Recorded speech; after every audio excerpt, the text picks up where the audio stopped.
I am your sword mistress, Asper Lamina, etc., and I will be running a game of Sword World today. This is technically season 3 of Expanse Enduring. This is a one-shot. This is something I've written to take a couple of sessions. It's sort of a discrete side plot. And now, if you've come here from Expanse Enduring, you may be expecting, Reverie and Essie and the third one. However, those characters are in a different part of this setting. If you look up and you really squint hard, you might see a tiny little kobold hanging off the side of one of the barrier kingdoms. But here we are down in a land called Ennam. So Ennam is a kingdom made up of multiple kingdoms. Ennam is a world where long ago 5 great dragons arrived from the stars and divvied up the land, and their descendants rule.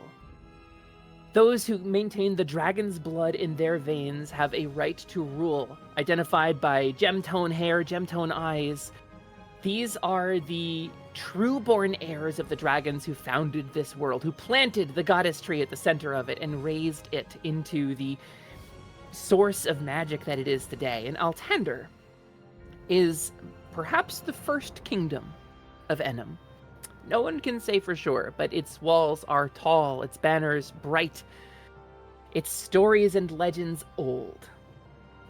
So I take you in through the Expanse. Imagine a dark sky filled with glittering stars, colorful nebulae, swirling patterns of cosmic dust. And as the camera zooms closer to the bright ball at the center of it, we see deep looming shapes, cosmic and forgotten, pieces of the world or forgotten entities glowing in the expanse softly in luminous light. And we pass them. And now we see a world before us. And perhaps not even a round world, just a map unfurled, shrouded at the edges in mist. The Kingdom of Ennam, above which float the great barrier kingdoms, once the moon, known as Vasiphian, broken into pieces by an ancient dragon known as... excuse me. I'm choking a little bit. Right in my intro. Known as Aviram.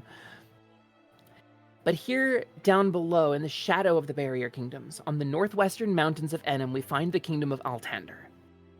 Flanked on the northwest by these dead lands, known as the Barren Reach, and flanked on the south by the fairy kingdom of Pax.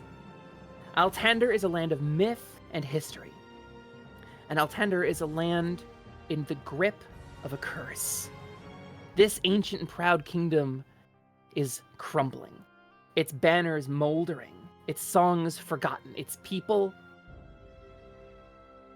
sad. The crops wither, the water runs murky and slimy, and the old order of Altander is on its last legs. What remains of the orders that once made this kingdom proud are twisted, memories misused, maneuvering for political gain, or broken altogether. For King Irius, the Mad King who ruled for 40 years, returned to the kingdom after an absence. There's a lot of history there, but for the uninitiated, Altander has had a contested rule for a long time. When King Irius was missing, the kingdom was ruled by a person by the name of Chamberlain Kefri. And Chamberlain Kefri managed the affairs in the kingdom and kept things stable. Irius returned one day and took the throne back from Kefri and took a wife from the Southlands, a woman by the name of Queen Fia. And that same year, a curse began to spread across the kingdom. A dark curse, a curse of gloom. Shadows are longer, songs are sadder, the air feels thick, the sun shines less brightly. Irius grew sick. His wife was assassinated 4 years ago by a rogue who broke in, claiming death to tyrants, and magic is for everyone. Fia was assassinated, and Irius fell into a comatose state. Kefri took back over until Irius' son was old enough to take the throne. And now we have the young and ambitious Prince Keta. But Irius created wonders. long, long ago, Irius built wonders into the kingdom, fountains that flowed with mana, crystals that captured the sunlight and created magic, and barriers, and ancient artifacts and songs, things infused with such magic and wonder that brought Altander to a glorious kingdom. Now banned, outlawed by Irius's decline. And so, magic of the earth, the magic of the Fae, is outlawed in this land. And so we have a kingdom in the grip of a curse, in the shadow of a mad king who passed away this year, in the hands of an inexperienced young priest, with the history of a chamberlain, a Lord Chamberlain who once ruled the kingdom, and the nobles who relied on the chamberlain. Altander is a nation gripped with strife and tension. It awaits a strong ruler or the spark of rebellion. And this is where we find our heroes. And now, if you will come with me to these castle walls, where these pennants flutter weakly in the wind, where ivy and brambles overgrow the old granite, where tiles fall onto the ground, but the denizens of the castle party like nothing's wrong, for their orders are too ancient to fail. Their oaths too strong to be rejected, right? And so, sprawling out around the castle, Castle Grey, is a town called Cobbledown. And Cobbledown is where we find our heroes today. But Cobbledown is a town in the midst of a crisis of its own.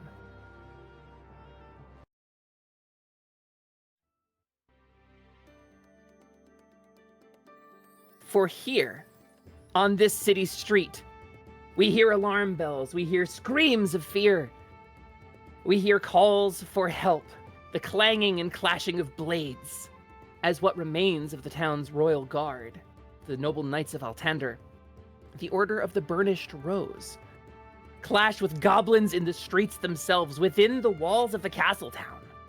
People scramble and scatter, flames lick at the sides of buildings.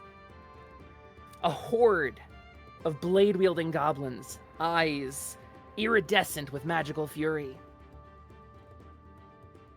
flanked at the rear by a pair of goblins. Wielding massive weapons, they bark orders, shouting to burn this building here, slay this citizen there, chase down those cows. Altander is a nation in need of heroes. And it is heroes that we have. So we're going to roll initiative.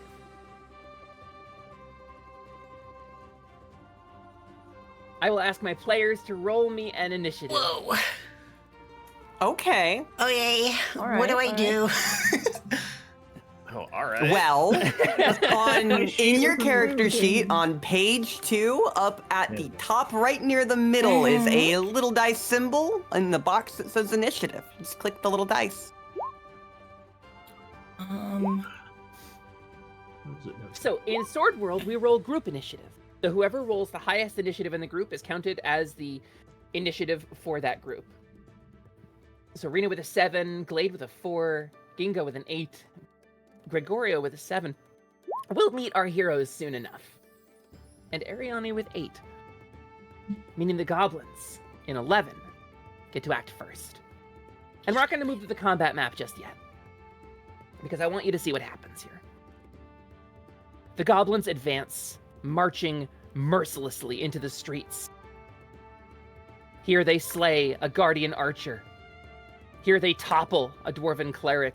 Here a goblin descends on a warrior, stabbing again and again, cackling with glee, its eyes scintillating with rainbow colors. The commanders of the goblins spread out, barking further orders. They hold in their arms sacks of pilfered and plundered goods from the weak walls of Castle Grey itself. This is a raid emerging from the heart of the castle itself. The walls have fallen so weak that a horde of goblins are able to raid the castle. Just a small raiding party. And now 5 lie dead, blood spilling onto the cobbled streets of Cobbledown in the midst of a town.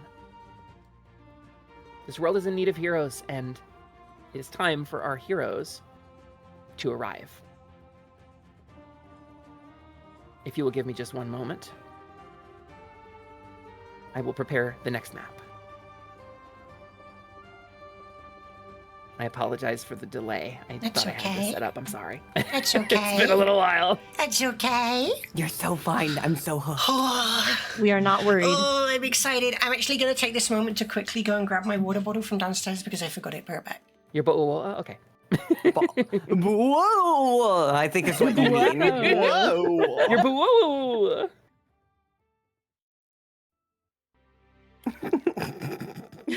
Okay.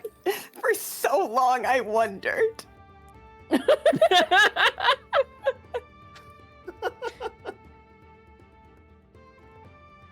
Once Amy gets back, she can Whoa. arrange our map here. I This hope is so everybody's good. interested. I'm so hooked. I'm so excited. Oh yeah. I'm like a hungry animal. Let me in there. Let me Welcome in. back. I've moved us into a new map. This is our battle arena. In Sword World, there are different battle systems you can use. And you can use a traditional grid-based battle system like in D&D, or you can use a kind of formless frontline, backline battle system like a JRPG. And there's one that kind of meets in the middle, the line battle. And I really like the line battle. So, the goblins have acted and taken their turn. The two leaders in the rear, the one wielding the massive blade made of carved bone, and the one wielding the massive dwarven axe, bark orders and command their legion. The goblins cut down innocent civilians in the streets, blood spilling. And now it is our heroes' turn. So in Sword World, the heroes have a lot of agency when it is their turn. And you can decide who goes first on your team and who arrives where. And we're going to take a little bit of special liberty here, because our heroes are arriving on their own agency from various parts of town, any direction they would like. And so I would like our heroes to decide who goes first and make an entrance of your choice. I think Rena would have already been here. I think she can come out first. Okay, you can go ahead and place your token wherever you would like on the line, Rena, and tell the audience what they see. So coming out from behind a building, I think this is the right distance for me. Y'all see a familiar face. About 3 to 4 feet tall, it's Rena, with her big floofy ears and her bow, and her swishy dress and her staff, and of course Popo in tow. Fully ready for combat. Since you last saw them, Popo has gathered many multitudes of colorful flowers to stick in his head, all of which stay forever beautiful, not withering. And Rena is the same as always, almost, just fully ready for combat, with a bit more of a confident glimmer in her eye. Big ears, no fears. Rena emerges onto the battlefield. Rena, you can take your turn. Rena's gonna take a shot at like one of the top ones. You got her it. Brand new bow. Oh, she's using her bow. Her gun. I read Oh, her bow as gun. I was looking at. Yes, Okay, brand new okay. gun. I mean, she did get a new bow, but we don't need that yet. So We're Rena's using the staff, gun. set with jewels and decorated with various trophies and glimmering bits of device, glows as it channels this magic. Rena, 14, absolutely going to be a hit. You can go ahead and deal some damage. Her magic infusing a shot, a lance of light follows this projectile, and glittering sparkles fade as the lance fades as well. Rena, your shot pierces the chest of one of the goblins. It flaps over backwards, a chunk of iridescent crystal emerging from the goblin's chest as it falls. Little shards, little pieces of what look like broken glass that gleam with many colors. Rena, you've seen this before. This is used in construction. This is a crystal known as Chimer. It is condensed mana drawn from the Wayfarer itself. These goblins have been in some way infused with Chimer, and that's what you're seeing in their eyes. And so, Rena, that's going to be your turn. As you stride onto the battlefield, standing alone against a horde of goblins, your staff fires out a lance of light, piercing a goblin. This gives them pause. The four in the lead, the Ravagers, turn on you, mouths hanging open, drool and a little bit of blood pouring from their teeth. The two commanders in the back exchange a worried glance. Who's next? Is there a church? There is a church, yes. There is a church to Lyria in the square here, actually. It's visible from where you are in the square. Would they be kind to priests like me? I find as I travel that churches are often the easiest place to find a bed to sleep in. Absolutely, they would be kind to a priest like you. Well, then perfect, because the minute that I heard any sort of commotion, I would be running out of the doors of this church and running forward. Yeah, As so the doors to the church open, rushes out a sandy blonde-haired lycant, wolf ears sticking out of the top of her black hood. She wears a lacy white, gray, and black gown. In her hand is a wooden staff adorned with shining jewels, and in the center, a solid, thick-looking obsidian-colored rock. Floating just off of her left hand is a small kite shield, and as she walks forward in front of Rena, she sort of just like exchanges a knowing glance, but without saying anything. The staff at her side moves to her side, and she reaches into her dress and procures a throwing knife, which she promptly throws at the goblin in front of her, hoping desperately it hits. Beautiful! That is an Beautiful. automatic success. Well done. Well, my first roll as a player being 2 Welcome to 6s Frog is World. not what I expected. Okay. So let's roll the damage then. Okay, a solid 9 damage as the knife deftly leaves her hand and slams into one of the goblins in their shoulder. For those who do not know Sword World, a roll of 2 6s on the dice, because it's a 2d6 system, is an automatic success, but not necessarily a critical hit. A critical hit is rolled on the damage roll. But this is a beautiful strike. As your blade flips out of your hand, it catches the sunlight, the midday sunlight, embedding itself, lodging solidly in one of the goblin's heads. It topples, again, scintillating rainbow crystal bursts into the air, now little more than powder or dust, as if you've broken some kind of tension, like a Prince Rupert's drop shattering. And as I'm doing this, I am also deploying my geograph, which is embedded into the staff that floats next to me. Nothing happens with it yet, but it will next turn, and it's worth considering. And that's me. So, does your staff float then? It does. It floats gently next to me, slightly hovering off the ground about a foot or two. And the shield floats just in front of my arm as well. Seem to be a lot of different objects suspended around her. Hell yeah. Oh, and also she does have a massive eye patch. Then Glade emerges, striding in front of Rena in the lingering glitter from the magical bullet. Glade steps forward, staff and shield swirling around, and devastates another goblin. The knife embedding up to the hilt. And your geograph glows with the natural magic of the world. Now this is a magic for lorehounds. This is a magic for lorehounds. There is a flow of magic that exists in the world of Expanse Enduring. A primal thing, not the magic of spells and incantations, but a raw elemental flow. And that's what you're seeing here now. Who wants to go next? Is there a stables in town? There is a stable that can store about 12 horses. It's attached to an inn. This is Okay. a common stop for travelers traveling the Western lands. So you'll see a lot of horses and a lot a lot of public accommodations around here. Okay, well, I think then that bursting out of the stable doors comes riding on a sort of sandy-coloured horse,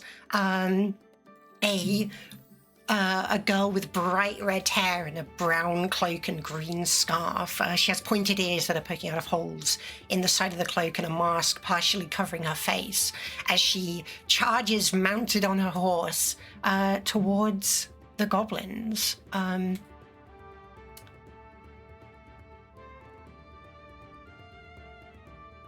don't know if I need to do anything to get the token on the map or anything. I don't know how that How about works. There we go. Yeah. So Ariani is going to charge just straight towards the goblins.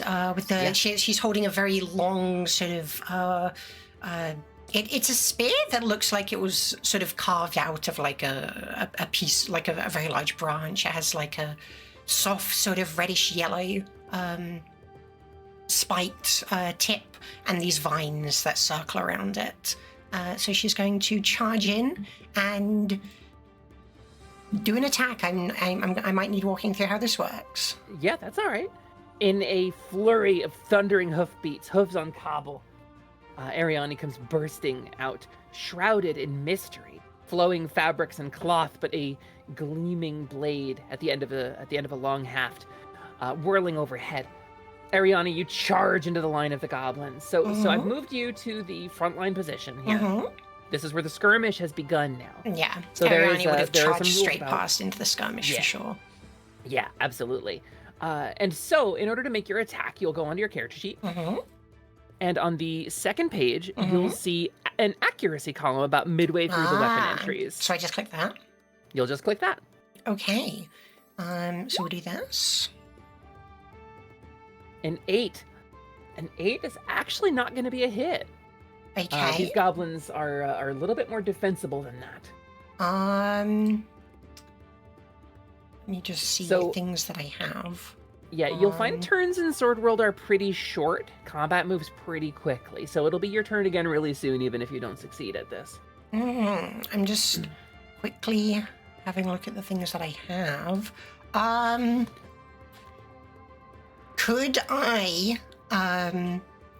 Could I declare the use of a feat for this attack? I think so.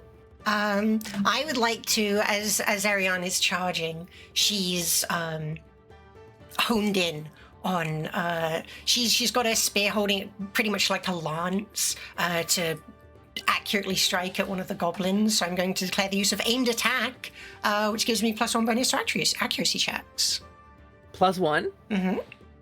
Incredible. So Ariana, you charge forward, and your martial skill and your training and practice pay off in this moment, because that does bring it up to a hit. Hell yeah! Impaling the goblin. I just rolled the damage like this, don't I? Okay, so 9 damage as I pierce through the goblin. Ariana, you pierce through a goblin, riding by like a cavalier making a skirmishing strike. You ride by, whirling your blade, thrusting it through a goblin as you go. And once again, there's the sensation of pressure being released. Crystalline dust floats into the air, and the goblin tumbles over into a pool of its own blood. Okay, that'll be my turn, I think. Ariani takes a moment. You flick the blood off of your spear. It gleams in the light, and your skin, this pale, kind of smooth, catches the light in an almost heroic way, like a figure riding directly out of a heroic fantasy. Who's next? I'll go next. So as the commotion kicks off, the door to the local tavern is almost kicked off its hinges, very angrily, as out strides a blonde, probably pushing like 6'3", 6'4" elf, clad in like a green work shirt with like a leather apron over it. He's holding a tankard, like a wooden tankard, in his left arm, which is comprised of 3 mechanical spheres that are connected by poles and wires. And he crushes the tankard in his hand and throws it aside frustratedly as he stomps towards where the commotion, like arms down by his side, like furiously. He's been disturbed from a well-deserved rest, and he is not happy about it. I'll put him here on the back line. And this is Gregorio with his 2 green horns protruding from his head, one cracked in half, one quite prominent, made up of like green translucent crystal. And he just glares at them with his red eyes, the black sclera surrounding them. As he raises his left hand, it begins to kind of, his whole entire arm begins to kind of shift and warp as a barrel extends out. And he is going to fire at one of the goblins. Fire at that one. Hell yeah. The magispheres that make up your arm, this ancient magitech, kind of roll over one another, shifting and transforming as the hand sort of... Does the hand like ratchet up, or does it vanish into the cannon, into the gun? It ratchets up. Yeah, it ratchets up. A gleaming barrel extends from where your wrist was. And he fires. 8 is not quite going to be enough, Gregorio. Do you have anything else? I think that's me for now. So, is this similar to Rena's Magitech? Is this like sort of a classic, like old school Magitech? Or is this more like... Okay. This is like recovered, repurposed, like dug out of the ground and put back together kind of... Yeah. Second Starfall tech, right? Yeah, this is like proper lost tech that's been refurbished and put back together as best it can be. Okay.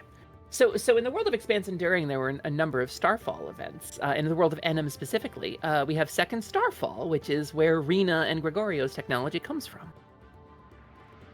But Gregorio, there's maybe some glare in your eye, or maybe a little bit of your tankard too much in your head in the moment, and your shot goes a little wide, actually passes between the 2 goblin commanders in the back, and you sort of adjust.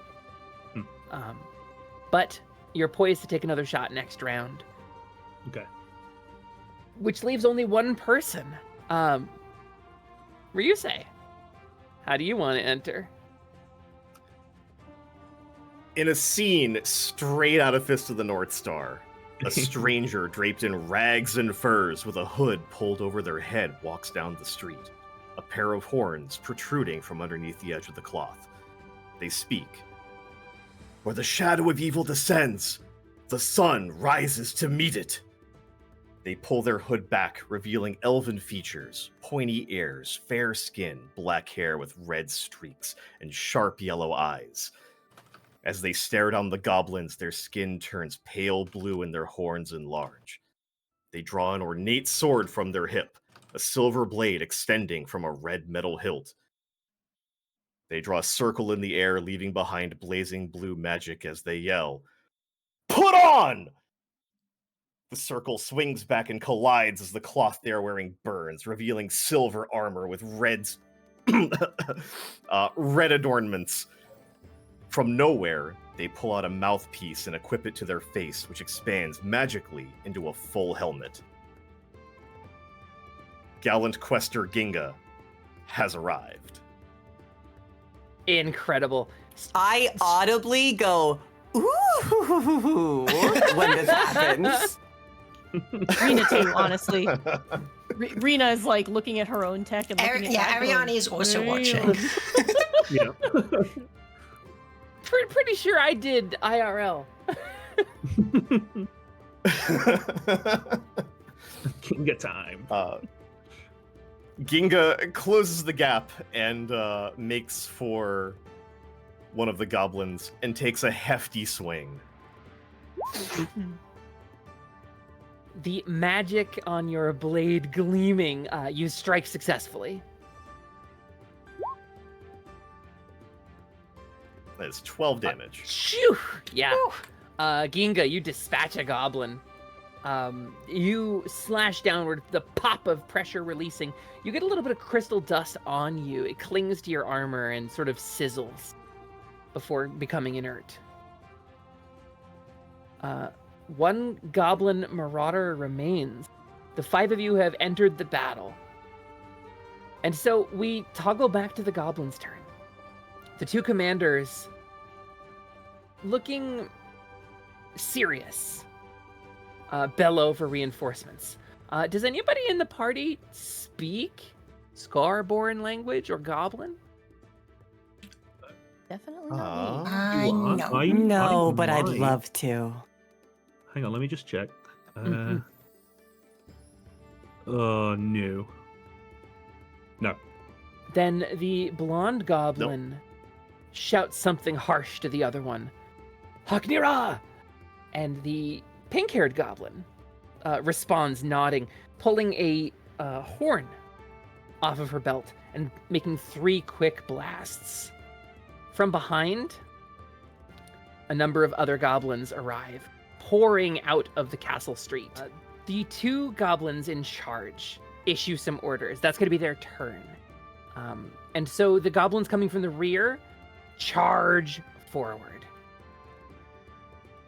And Ginga, there are 4 goblins on the front line right now, which means one of them can spill past the front line because they have more than double the number of enemy fighters in that area of the skirmish.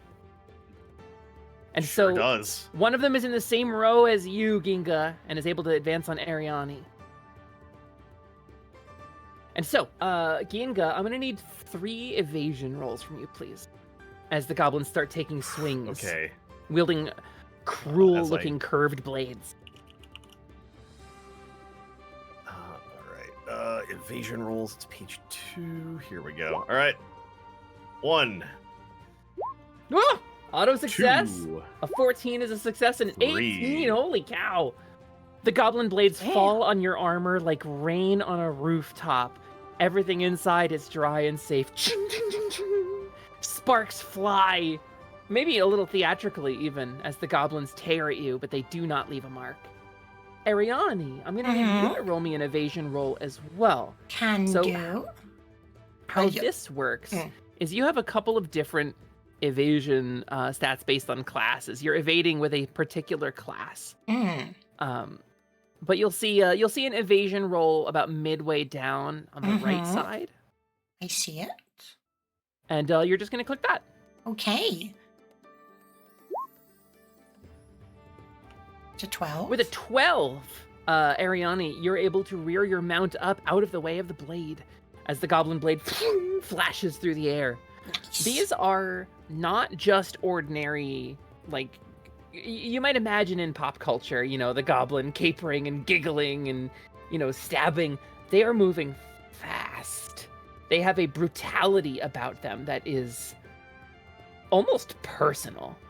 Like, what this is, it's as if they hate you specifically every time they swing. They grit their teeth, they scowl, they snarl.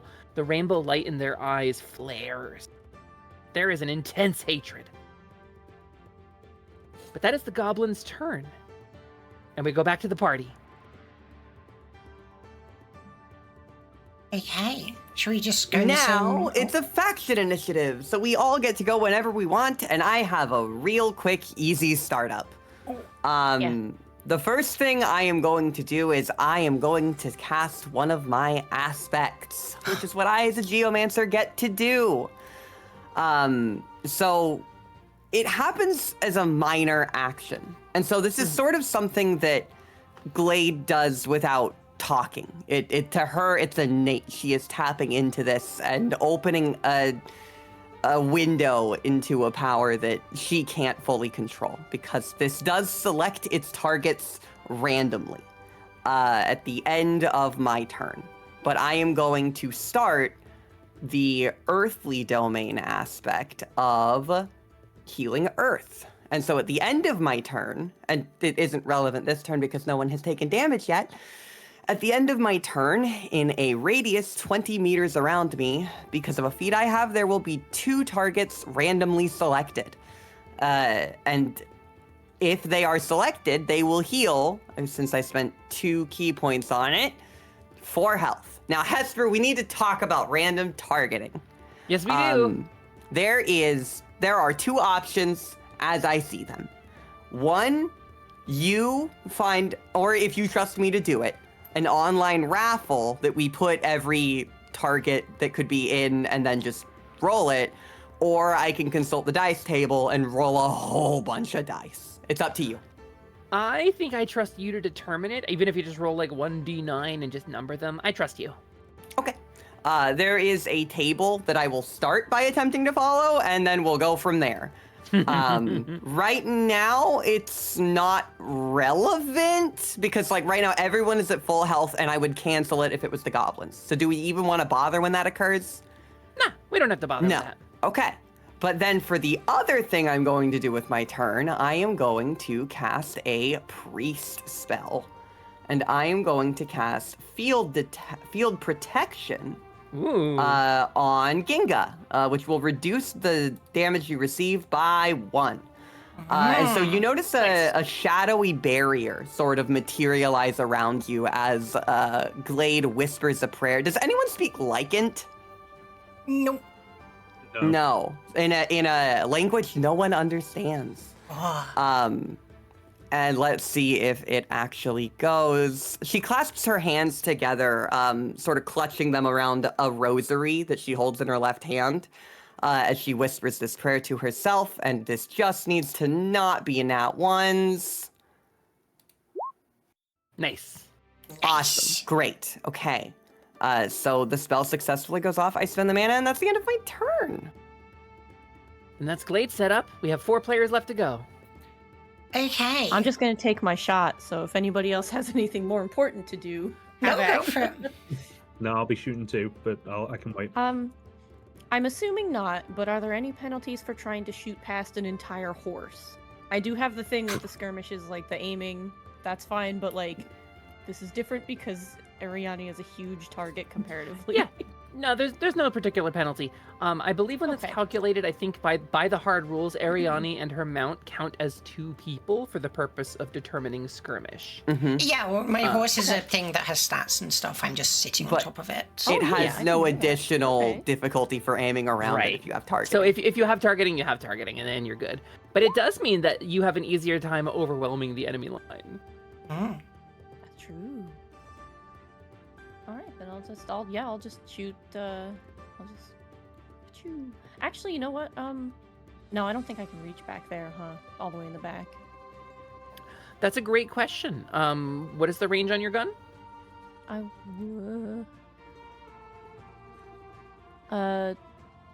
50 meters, it says. So the Yeah, actually. leaders are 27 meters away from you. Okay, then yeah, I'm gonna shoot at them because they have the front line handled. I Yeah, think pink I'm or gonna aim for blonde? I'll take the pink one. Okay. I see how it is. Oh, they're imposters. They're moving in on your True. Okay, you're rolling a 10 there. Yes. I'm rolling an evasion roll, and I got a 9. That's a hit. Hell yeah. There is a crack, and the air splits again, a seam of white light fading quickly. And when it fades, the armor that goblin wears on her shoulder is dented and damaged, and there is a bloody hole beginning to leak on her shoulder. She winces in pain, staggering back, hand coming to it. No rainbow glow in her eyes. And she looks up at the other goblin, kind of wincing with one eye. And you spy something. The blonde goblin looks at the pink-haired goblin with concern and almost drops her composure for a moment. Her military composure fades, seeing the pink one injured, but rapidly recovers her demeanor. A moment of sympathy between them. Marina, that's going to be your turn, right? Mhm. So we pass turn. We have Gregorio, Ariani, and Ginga still to go. Now, the funny thing about Ginga dodging attacks is that I took the dodge feat, which means that each successful evasion check with a shield, and Mhm. it wasn't explicitly stated, but the left gauntlet on Ginga's armor is a little bit bigger and kind of spiky. Something of a panzer hand, kind of a shield. Sorry, no, this is one of my goes favorite down tropes. to 8. It only goes down to 8, but every successful evasion check means that the crit value goes down by 1. That's true. So, Ginga's gonna take another swing at one of the goblins near to them. I'm gonna roll that accuracy check. 14, absolutely. Is this going to be the one in the row with you, or is this going to be one of the 3 in front of you?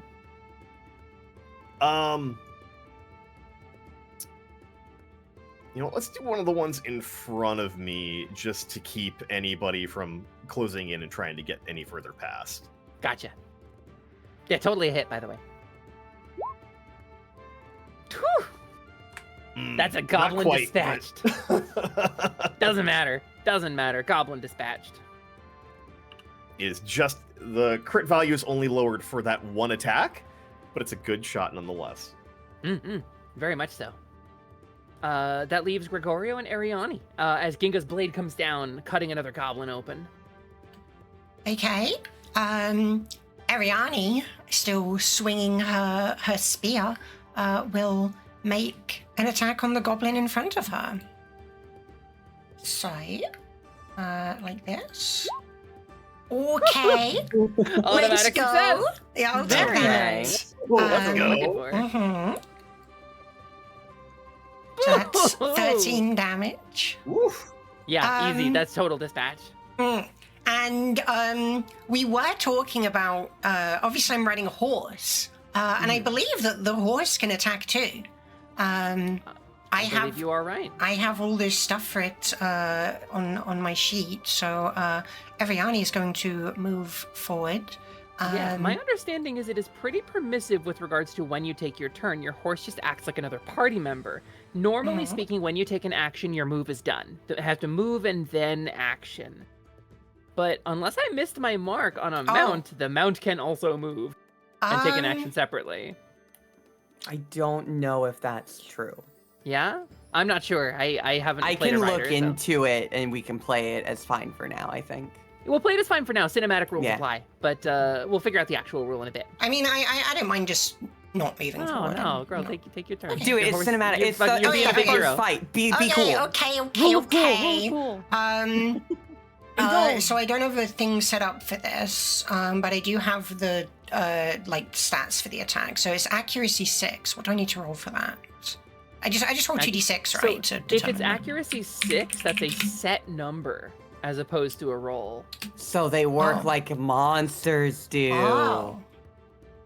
Oh. Yeah, so it would be denoted as like a plus something if it were a modifier on a 2D roll. If it's just accuracy 6, it's gonna have a hard time hitting stuff, but I will make the roll. Okay. Goblins have a, let me double check my numbers here. Plus 3 on this. Unless, well, because the goblin's accuracy is denoted as 3. And then in parentheses 10.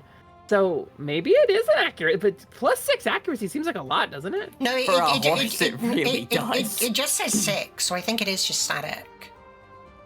I'm That looking at feels the like it would thing never now. hit anything. Yeah. I feel like we need to look this up more thoroughly. I feel like Yeah. this is one of those moments where we're learning the game together. What which is primary exciting for book me. is Writer from? Right, it is from Is that core 2? CR3, Core 3, page I 84. think. Core 3.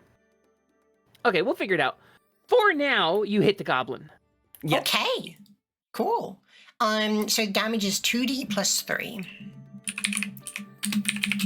2d6 plus 3.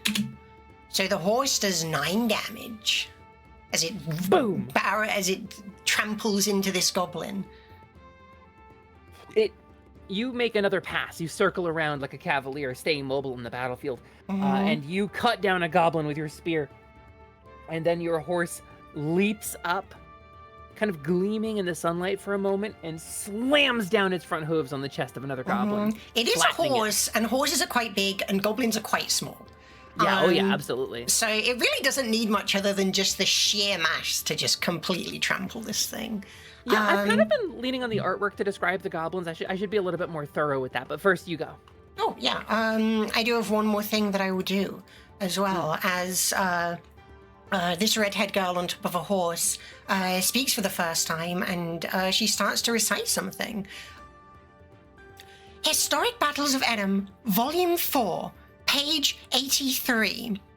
Combat against large groups of enemies. And she just starts reciting, like, directly from the passage of some random book about, like, it's like a book about a historical combat against like a swarm of like wolves or something, and there's like a lot of them and only a few kind of knights. And as she's talking, in an almost even if those listening aren't like directly paying attention to her words kind of almost like trigger something in everyone's minds, as she is going to activate her with a minor action. She's activating Flowing Fortunes, which for 10 seconds, one round, everyone within 10 meters of me, which I think is all allies within 10 meters, which I think is everyone, will gain +1 bonus to evasion checks. It's just you and Ginga. Oh, okay, But that's just me and cool. Ginga then. Sorry, I mean, That's I tactician, forgot, right? I forgot that we moved forward, yeah. That is tactician, yeah. Okay, yeah, absolutely. That's a minor action. Can be done whenever you want on your turn. So yeah, Ginga's got +1 evasion. That's so rad. And that's my turn. Nice. I should describe the goblins a little bit better before we get to Gregorio's turn. And Glade too, right? Also hasn't gone? No, Glade went first. I went first. Yeah, okay. So goblins in Ennam are a little familiar and maybe a little different. They stand between 3 and 4 feet tall, have skin that varies from mottled brown to vibrant green, and various regional variants do exist. But goblins are covered in sort of a soft fur over most of their bodies. Their ears have downy tufts, their hair is often long and soft, and they have ropey, almost cow-like tails. And so these goblins are all little creatures. Maybe a little less goblin slayer, maybe a little more little creature, a little guy. Although these ones are infused with chimer and therefore a little different than usual. But the two in the back, for sure, you can see on the art. But in any case, Gregorio. Okay, so Gregorio kind of sees the party like making short work of the goblins. Kind of looks down at his hand and starts like fiddling with it as he's doing things. He's like, "Of all the days for this to not work," and he's going to his hand's going to kind of flick upside down, and a small scope is going to extend out. And it's like, "Okay, let's make this work." And I'm going to cast Targeting Sight on myself. To give myself... Your eyes gleam with the Magitech. And then I'm going to take a normal shot at the first... You never keep stopping. There we go. I'm going to take a shot at this guy. But obviously +1. Oh, no, when you say this guy, I didn't get a ping. Did you mean the front line one? The one that's by Ariani. Okay, yeah. 14's absolutely a hit. Okay. Damn, bitch.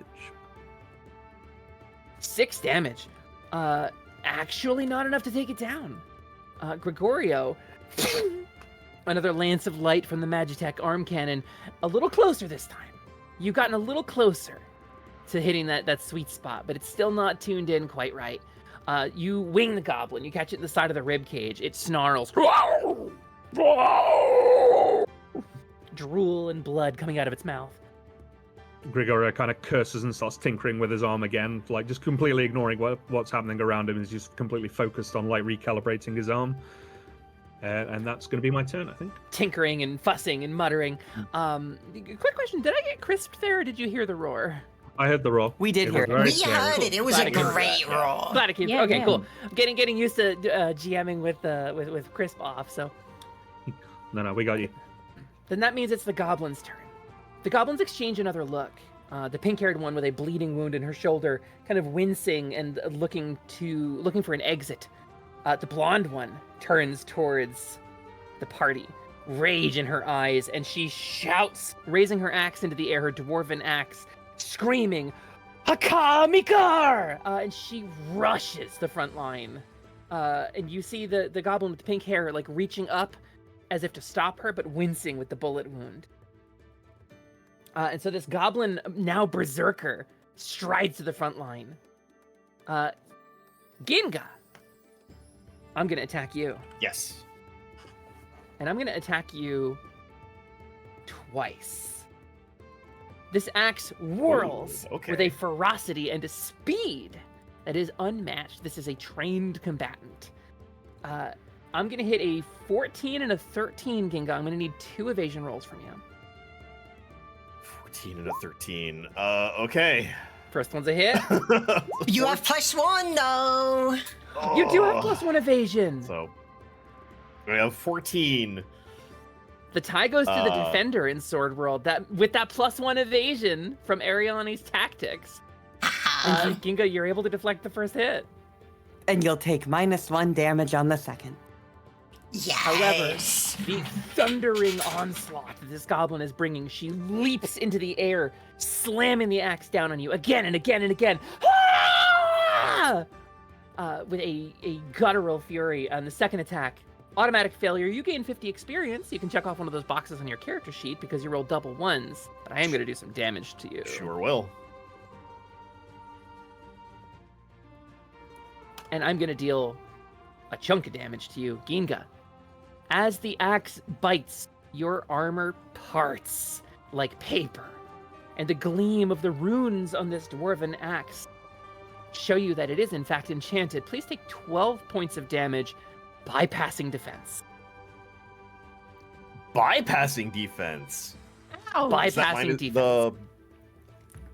But in this field protection, Field protection still applies. physical That's magic. and magical damage. Yep. Yeah, field Okay. protection will still apply. So then I will take 11. There is a Whoa, sound like a okay. tin can getting ripped as your armor gets slashed open. And she whirls the axe around and slams the haft of it on the ground, and there's a pulse, like a drum beat in the deep, kind of rattling the cobblestones outward from her. The fury on her face is unmatched. The other pink-haired goblin backs away and retreats from battle. The other 2 goblins swarm up to flank their commander. Ariani, you're going to take the 2 hits here. I'm going to need 2 evasions from you, please. Can do. So that is, Okay, 10 is a pass. and A 9 will be a hit, but do you gain that evasion bonus as well for you? I don't, but I have a different thing called attack obstruction, which is the mounter's maneuver to provide the jockey and any passengers a +1 bonus to evasion while riding. So No that 9 way. is actually a 10. As So that's a rider trick? Yeah, being up on a horse means that I'm harder to hit. That's so sick.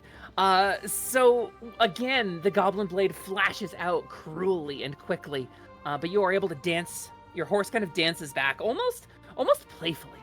I think your horse exhibits a little bit of personality from time to time, and kind of clip-clop does a little trot back away from the goblin blade, and then kind of shakes its head and kind of looks back at you. What an anthem. Clown. You hear the horse. And then it's going to be the player's turn now. I've got a heal with Ginga's name on it. Yippee! I am going I to bet yours cast. is better than mine. It might be. It's Cure Wounds, which is 10 plus magic power damage, or power 10 plus magic power. Okay. Let's see. First and foremost, as Glade clasps her hands together once more, a shadowy energy radiating off of the rosary she holds in her hands. She whispers again in Lycant, and the spell doesn't fizzle. Yeah, nice. The spell doesn't fizzle. I don't think I have this set Do but you there. have your Hmm? your symbol of your holy symbol, either heavy gloves It or the is. clasped It hands is. holy symbol? It is actually a charm on the rosary. Okay, cool. Yeah, it's clasped in her hands and it can't be seen, but it is there. I thought there was a way to make like automatic macro. Like I how do I roll on the? Oh wait, like this. I can roll power Yeah, the 10. power table. Yeah, that's the one. Yeah. Okay. This is my first time from the player perspective. And then +4. Just need to say, seeing the reactions in the chat, every time I have role played a horse, people have enjoyed my horses. Is this a thing that I'm going to be known for? Yeah, you're You a heal horse for girl 8 now. damage. I'm a horse girl, apparently. Oh, I love Um, horses. Congrats. I and- can't stand it. I can't stand how much I love horses, you guys. You heal for 8 Great. as the shadowy energy sort of creeps up out of the ground, and you feel like this cold shadow creep into the new wound in your armor. It's Ugh. disconcerting, but clearly helpful. Can I offer a little bit of insight? Sure. So there's different forms of healing and magic in the world. There's different gods in the world of Ennam. There are the gods of Skyhold. Many of you are familiar with many of the gods. Solmus and Escaros and whoever else. Now, Lyria is the most common goddess in Ennam. Lyria is a goddess of light and healing and growth. Growth being her form of healing. A light shines, the wound grows closed, new skin grows to cover the wound. Your god is not a god of growth. And this is more... rather than growing new flesh to cover the wound, this is simply peeling the death back.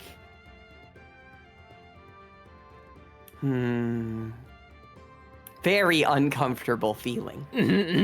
Is it maybe, if I could suggest, whereas with Lyria it like grows the wound closed into like either no visible kind of wound or a scar or something. Maybe with Glade's healing, instead of it neatly forming, instead of it neatly like just knitting back up, it's almost like the wound accelerates and scabs over very quickly. A kind god, but a realistic god. It's sort of like that, but not quite as visceral. There is a gentleness to death. It is not visceral. It is not blood and scabs and a gory wound filling over. It is the icy chill coming in through a window left open too long. It is quiet. It is soft. It feels like you just dunked your wound in snow. The flesh is cold and pallid, and it takes a few seconds for life to fully return to it. You have to look death in the face to accept this healing. Yep. But that's not it, because there's another side to it. And first and foremost, I am going to make another aspect go. This one calling onto the spirits instead of the earth. And I am going to cast Don't you dare. the aspect of refresh, which, as I spend 3 key points for this one, will restore 6 MP to whoever it targets. So, let's figure this out. So I think 1 through 5 are always going to be the party. And I am going to do this in the order of who is on the screen. Ariani is 1, I'm 2, Gregorio 3, Rena 4, Kinga 5. Easy. From there, I will have the enemies be everything after that. These are healing and mana restoration ones, so I will cancel it if it is anything higher than a 5. Now I get double targeting on both of these, so I have to do this 4 times. It will never take this long forever. Jeez. Yeah, so geomancy is kind of cool in Sword World, and it's also kind of weird, and it sort of simulates the way it's hard to predict in games like Final Fantasy Tactics. It's also permanent. Yes. They don't turn off until I make them turn off. Yes. Can the horse be targeted by that? That's 1 a through good 6 point. is the party. The horse will be 6. Yeah, no, that's a really good point, Glottal. That's a really good point. And as I was just reading about mounts, 100% yes, it will be counted. So this is /roll 1d9. While you're rolling that, I just want to throw a quick shout out. Printers with the fucking battlers, you crushed I it. know, they're so cute. This is for healing. So Gregorio, you restore 3 health as a odd warmth, sort of like the warmth of the sun fills you, even though you have no health points missing. But then the next one. Okay, come on now. Okay, come on now. Well, you feel very warm, Gregorio. This is mana. Was it health This or goes to Ariana, who Okay. does not need it. And okay. Really? This is I like Geomancer. And that is my turn. This is the Okay. drawback to Geomancy. At some point, it's gonna come in so It's fucking gonna clutch, come in though. clutch. Yep. I Uh-huh, was just uh-huh. about to say. If I got those doubles on me or Gregorio or Rena when we needed mana, that's just 12 extra mana. Like, it's Yeah, mana's hard to random, come but by. it's I learned good this when this it way, works. Mana wait, is is that really hard to restoring- come by. Is that restoring mana or health? Both. The first 2 were for health. The next 2 were for mana. I can have okay. multiple aspects active at once. Okay. That's all right. 'cause And I that's haven't it. used the I'm rest of done. the mana. Gamba mage. Oh wait, Gamba. Okay, that's the party's turns, right? That's Mhm. my turn. Don't know that anybody but me has gone though. Yeah, Have they? I think that was just Clade. Yeah. Because Yeah, my turn Yeah. takes forever. she It'll get started stuff faster though. off. No, you're good. So who wants to go next? I'll go next. So Gregorio reaches into his pocket and pulls out like a large shell, loads it into his hand and kind of takes aim again. Takes aim at the blonde goblin and fires a signal bullet at her. Goblin. Hopefully. Goblin. Goblin. In 8, I'm gonna actually roll. I'm gonna actually roll this evasion. I evaded a 4, Gregorio. That's a hit. Okay, so as she's struck by the shell, it doesn't really rather than like hit her like a normal bullet, it kind of latches onto her, and a little compartment opens up and just blasts her with blinding light. It just fires straight up, like directly into her face, basically, and she has a -2 penalty for all action checks Whoa! for 1 round. All action checks, really? Yep. Damn. So the bullet like latches onto her armor, and she's trying to shield herself from it. You can see like this harsh shadow being cast by her hand across her face. She shouts, "Haknir! Haknir!" And she tries to pry the bullet free. Who's next? I'll take my shot. While the goblin is distracted, Ginga will step in and take another strike with their fang saber. Oh, automatic success. Can I just Wow. say? Okay. Can I just say, by the way, that getting an automatic success, double 6s on the dice, is like much less likely than rolling a natural 20 in D&D.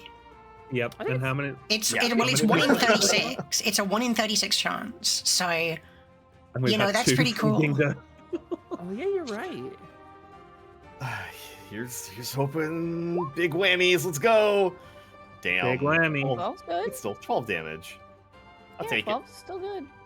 Ginga, your blade flashes, and you open a deep wound across her arm, which she's thrown up in front of your blade, and you watch as the wound fills with blood and begins to pour down her arm.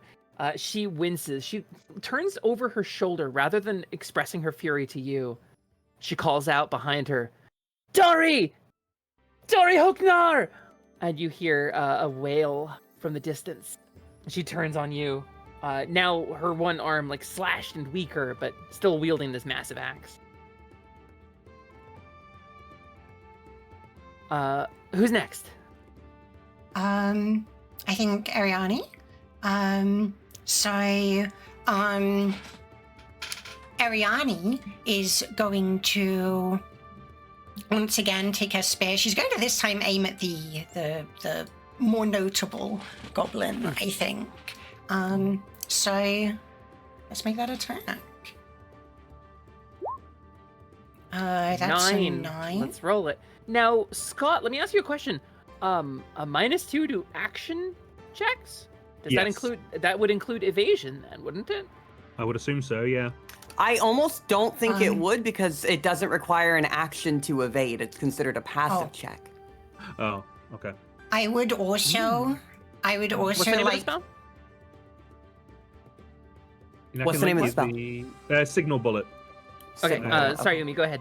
I would also like to declare that I am using aimed attack again, as Ariane kind of circles around again and like charges forward with her spear. So that'll be +1 to the accuracy check. Understood. With a +1 to the accuracy check, regardless of the result of the spell, it is a hit. Just by 1. Okay. So, let's do damage. That's 13 damage. Woo. That's pretty good. yeah. That's actually not 13 damage. It's actually more than 13 damage because another one of my abilities, I have the ability Elevated Attack, which is when I'm riding a mount, any physical damage that I deal is increased by 1. Ooh. So that's actually 14 damage. Okay. So Ooh, she got a takes whole 14. She's Mhm. taken 26 points of damage then. Can I ask one of my deputy players to check core rulebook 1, page 114? to see Skill about that checks action? excluding death, fortitude, Thank and you. willpower checks are referred to as action checks. Haha, This so it large does grouping affect appears it. relatively frequently in such a statement. Yeah, okay. So it's anything that isn't death, fortitude, or willpower. Any Damn. skill check. Goddamn. That's I'm gonna be crazy. using so that a evasion, lot. absolutely. Obscene. I'm going to be using that a Powerful. lot. Great Yeah, level that's 1 rad. spell. Great level 1 spell. Ariane, you ride around again, wheeling your horse, spear twirling over your head, and you bring it down. And where Ginga has left you a big opening, you were able to sweep underneath and cut up from below. Your blade of your spear sends up sparks on the cobblestones, a light, almost igniting something. And it slashes at this goblin's bottom half, giving her a new wound. It'll be a great scar if she survives. And the whole time, Ariane is still just reciting like, the knights were surrounded, but there were still several options available to them. In a large group battle such as this, and she's just still like reciting like just word for word from this like book probably no one's ever read. As Ginga still has that +1 to evasion check as I reuse the flowing fortunes. Hell yeah. Hell yeah. Then is that the party? That's the whole party, right? I have I think not. so. I have not yeah. shot No, anybody Rena. yet. Oh, Rena. Rena's itching the trigger finger. Rena, you watch I'm this nameless goblin commander in the front, now with 2 massive bleeding wounds on her, struggling to stand. She leans on the axe for just a second and steadies herself. Looking back over her shoulder one final time at the goblin fading into the distance, she grits her teeth. You see these sort of yellowed, like shark-like fangs, and you hear the creak of her leather gloves on her axe, her blood pooling on the ground beneath her. She's about to unleash something big. Not if I can help it. 15 is probably going to be a hit. I got to roll this. Yeah. So I rolled a 16. However, Gregorio's signal bullet drops it to a 14, making it a hit. Dang. Is that your total? Where are these when I use critical bullet? Where are these Real. 9s when I need them? Rena. Another lance of light. This one strikes the goblin in the neck. Blasting blood out the side, she twirls. You hear the axe clatter on the ground, the wooden haft striking cobbles. And she drops.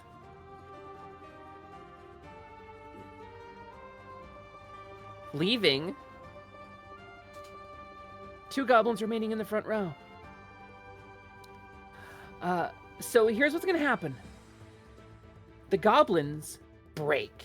Seeing their commander go down, as berserk as they are, their morale shatters. And they dash away. So they do not take a full round to attempt to disengage the combat safely, which means Ariani and Ginga, you get a free hit. Okay, I will take a free hit.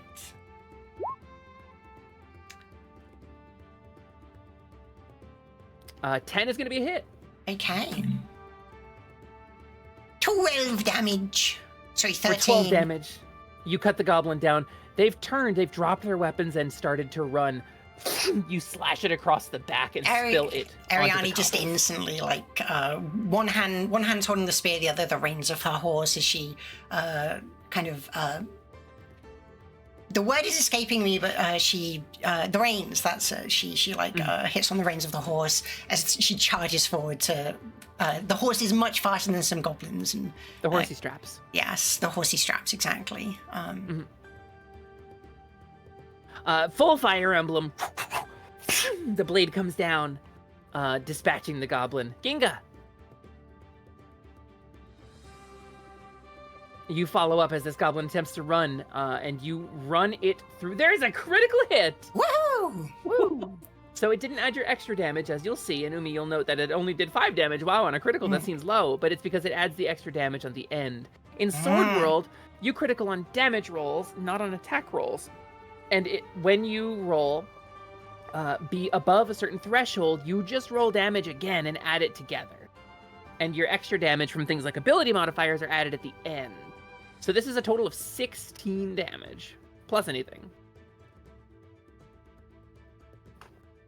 Ginga, what does it look like when you do away with the final goblin?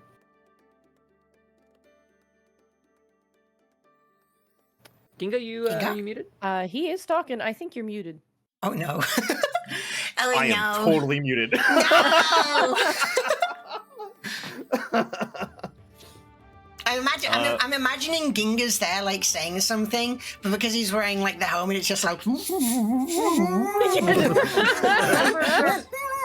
up! Speak up! What? I said that'd be...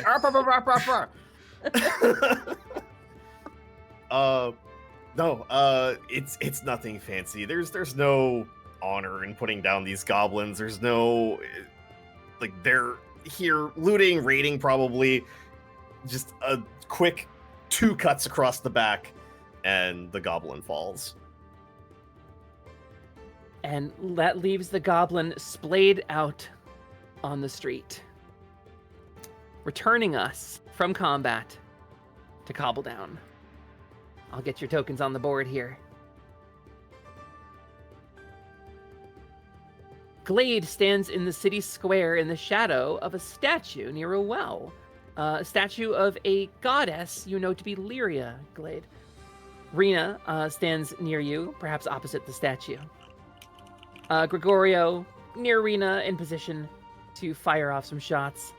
And Ariani and Ginga up front, blocking the road, protecting what civilians remained.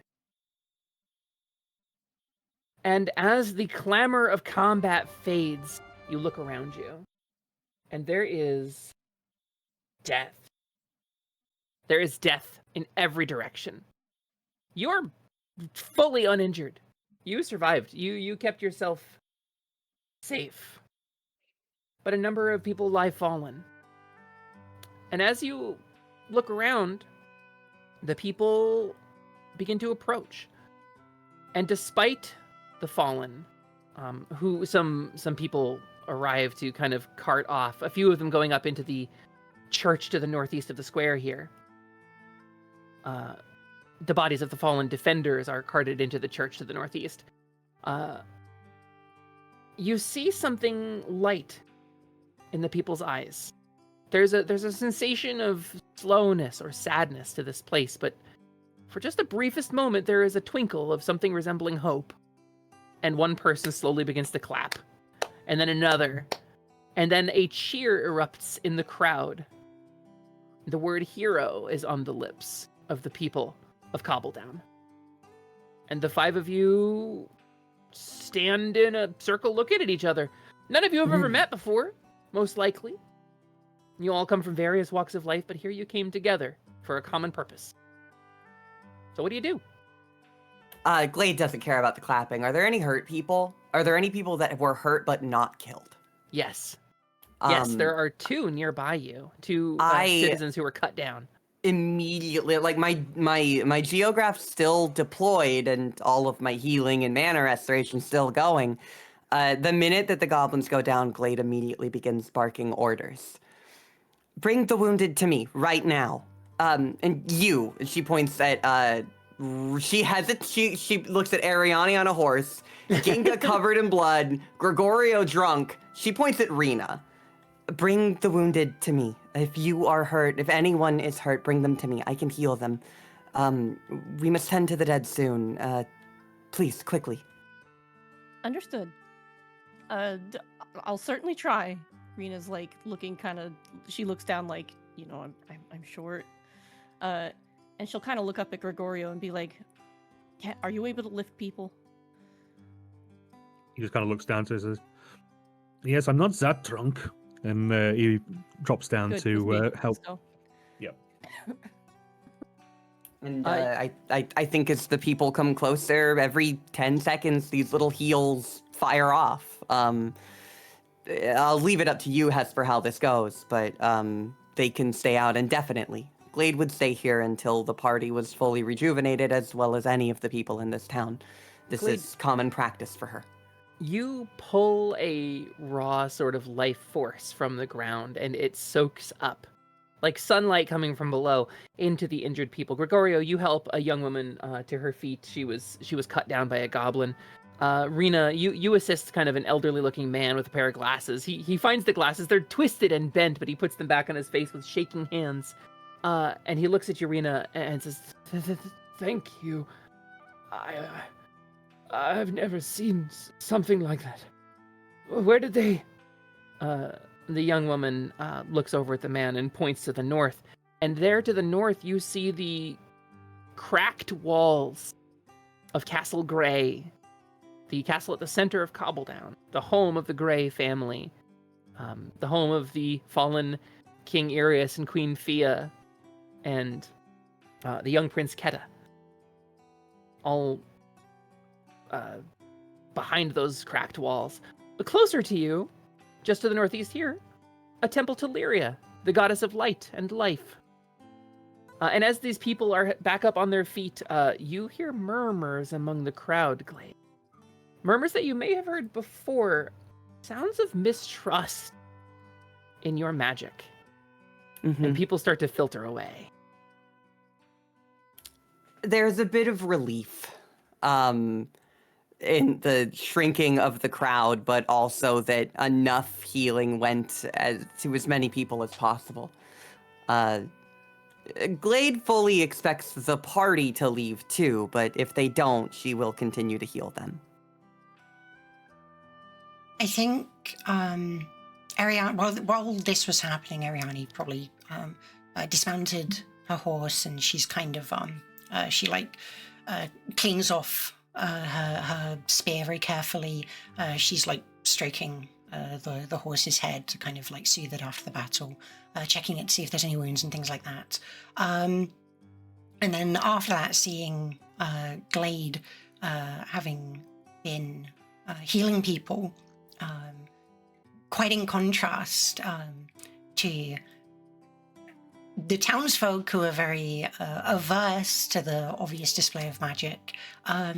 Ariane kind of approaches with like some clear like interest in her eyes as she watches, but seems a little. She takes a moment to like say anything as if she's like building up some courage for it. That's amazing. That's amazing. Glade looks around like no one ever could have thought that about her. Then she points at herself. Oh, you mean? Thank you. I've read a lot about different types of magic. It's less common around here, but I think it's... Well, without you, these people would have... They still did, even with me here. I only have limited control. There's only so much we can do. But it was still something. Are you waiting to see if I have a book on the topic so you can read and remember all that too? Oh, She says kind of coyly. Ariane kind of... her cheeks go a little bit pink, and she kind of like looks away, like... I'd read it. I'd read it if you have one. I unfortunately have no such thing. Some things can't be controlled or understood. They can merely be asked for help. The world just helped, that's all. I'm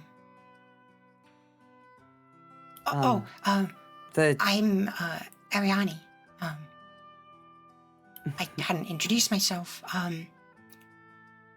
Your horse kind of nickers and clops, looking a little indignant at not being introduced. And this is Heinthon, my noble steed. Heinthon bows politely. Glade saunters up and puts her hands on the side of the horse's head if allowed.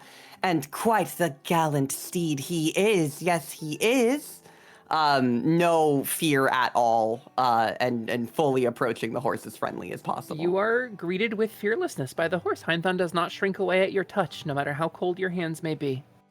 They are freezing. Glade looks around at the other three. And you all just managed to be here to save the day at the last minute. You travel enough, you surprisingly get used to this sort of thing. It's not great, but it's a fact. Not how I would have preferred to have my lunch break, but the situation called for it, so he kind of folds his arms. I was in town for my own reasons. I'm actually Rena just speaking looks of. at him. Ginga reaches up to the mouthpiece on the helmet and grasps it. The helmet vanishes, and they kind of reattach the mouthpiece to their belt. And they kneel down and start rifling through the goblin commander's belongings. Yeah. Really just trying to investigate, looking for any kind of orders, notes, a letter, anything that might indicate why they were here. Hey, Ginga, go ahead and roll me 2D for a loot roll. I take my knife back. You take your knife back. I get my knife back. On a 7. 7 is a good one. In addition to 30 gold worth of loose change, Ginga, you find 2 things of note. First off, an ancient-looking dwarven axe. Obviously not of any make other than dwarven. It's got dwarven runes, it's got dwarven knotwork. It's very iconically, steeped in the cultures of the ancient dwarves. It's heavy, but it's a very nice axe.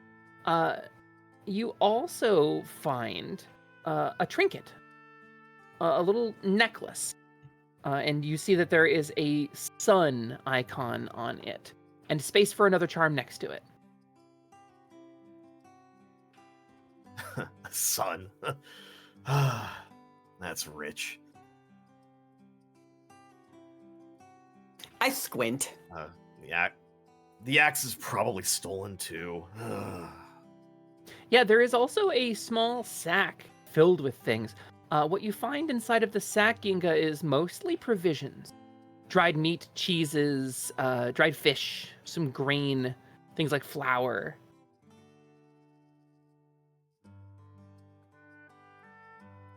Just basically supplies for the road or for camping. It looks more like a pantry was looted. Oh. They were just here for food. It's a beautiful axe.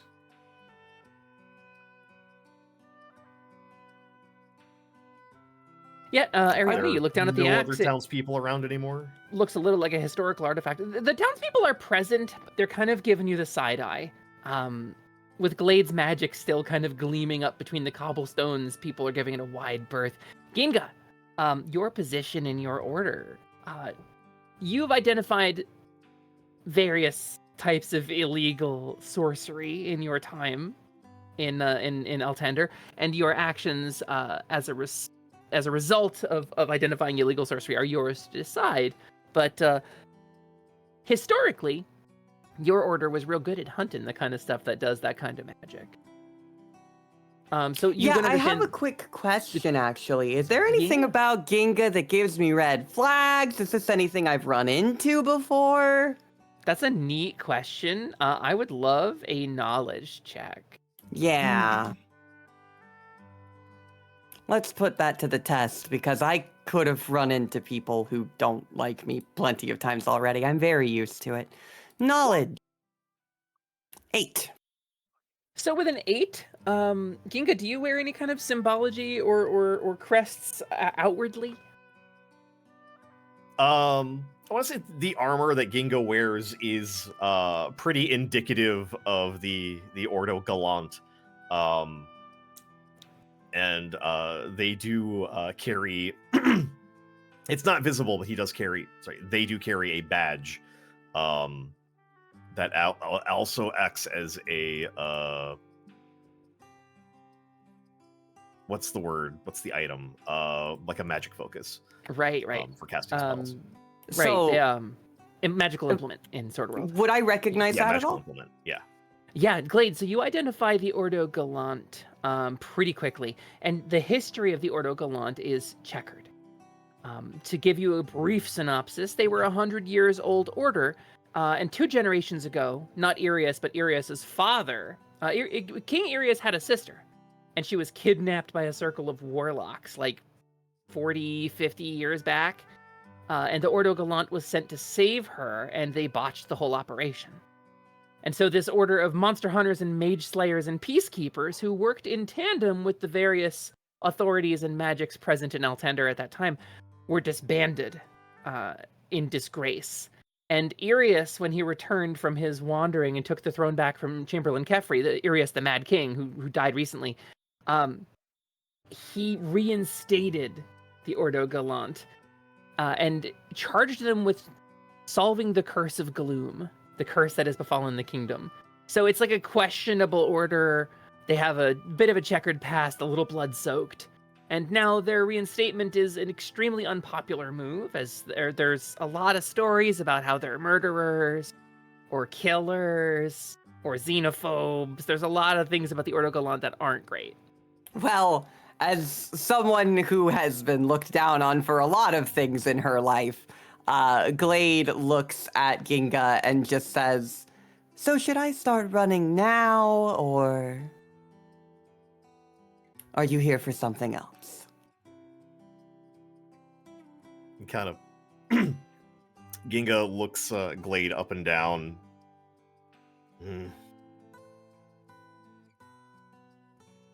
No, you're good. I'm How kind I'm of you. in town on much more important orders than hunting down whatever magic it is you're using. Glade has sort of like a passive smile most of the time, but it widens at what was just said. Important business. You too. Gregorio's going to kind of lean into Glade and just kind of whisper under his breath, "I think you've done all the help that you can. It might be worth turning off the light show in case some less open-minded authoritarians come by, don't you think?" Is everybody fully healed and have their mana restored at this point? Yes, I think so. Yeah, just like, yeah, okay. Then everyone, you're full Gregorio everything. Probably. Says less open-minded authoritarians, a figure walks down from the castle. There is and Glade says in response as the figure is walking towards her, they have a tendency to find me anyways. There is a silver-scaled dragon folk who has a pair of blades crossed across their back. And he kind of approaches the group of you, looking at like the bloodstains and the cobbles and the goblin bodies, and kind of scratches the back of his neck and says, sorry, you slain the goblins? That is correct. Yes. Oh gods, it's good you did. We lost a couple of good men this way. I'm Dot. I'm acting captain in the absence of the knight commander. Order of the Burnished Rose. And he extends a hand to Ariani, up to Ariani on her mount. Ariani extends a hand back, reaching out from the cloak. You see that it's very armored, with very kind of ornate-looking armor. Good grip. You wield that Thank spear you. one-handed, I bet. Well, the other, I must control the mount. You know, time was the Burnished Rose had a lot of knights like you. Sorry. As acting commander, I want to thank you. The 5 of you did what our knights could not. I wonder if perhaps you'd be willing to humor me for a moment.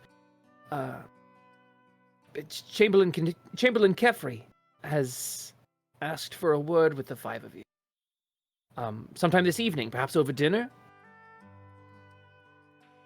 This isn't a detainment. No, far from it. Far from it. No, Chamberlain Kefri has a request to ask of the 5 of you. And any others, if there are any more who were slaying goblins. I cannot speak for the rest of those gathered here, but I personally would be honored to accept this invitation. Oh, good. I didn't fancy trying to chase you down and sweet talk you into it. Sort of kicks one of the goblin corpses. Mongrels. Glade rushes up, her geograph no longer deployed, and she gets directly in this man's face. Don't you dare dishonor the dead. He sort of looks you up and down. So you have your rosary visible, right? Yeah, at this point, it is sort of dangling off of my wrist and is obviously visible. He sees the symbol of Solmus on your wrist, and he holds a hand up. Sorry, miss. Old habits. For I'll do that, better I'll in the have you future. helping me take care of the rights for them. His face sinks a little bit, but he looks like he doesn't dare refuse. Right. Yeah, I have essentially just recruited him to help me bury these bodies, or whatever funerary rites goblins observe.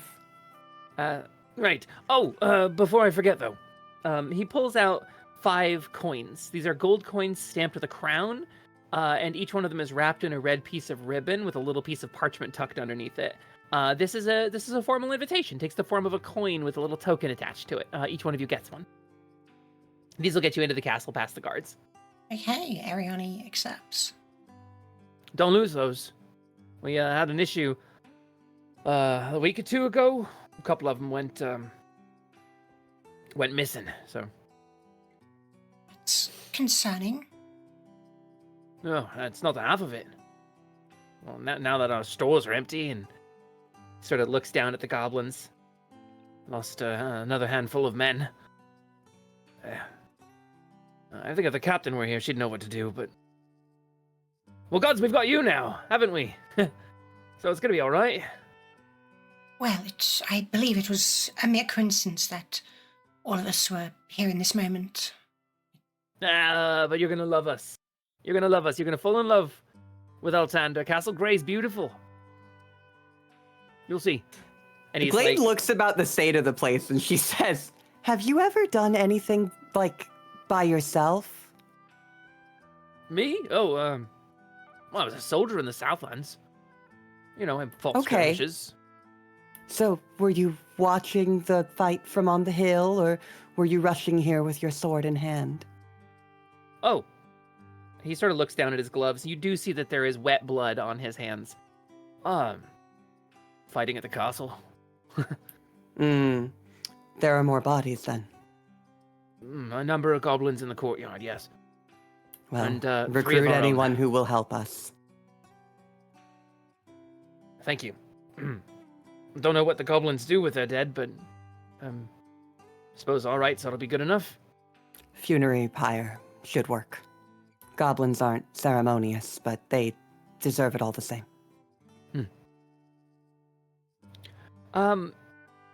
So, while this is happening between Glade and Dart, what are the rest of you doing? I want to make it a point to say that I did find the stuff. I am not taking it. The coins, the necklace, the axe. Ginga's just going to leave that where it is. If no one takes it, Glade will bury it, so... Ariane is definitely curious about the axe. And Yeah, while Glade's talking, she will kind of inspect it. It looks like a piece of dwarven heritage gear. Like it's old and very well maintained. This is a war axe. This is like the thing that would belong to like a frontline dwarven captain or commander in like a big battle. In the hands of a looting and pillaging goblin, probably whatever dwarf forged this would be pretty mad about it.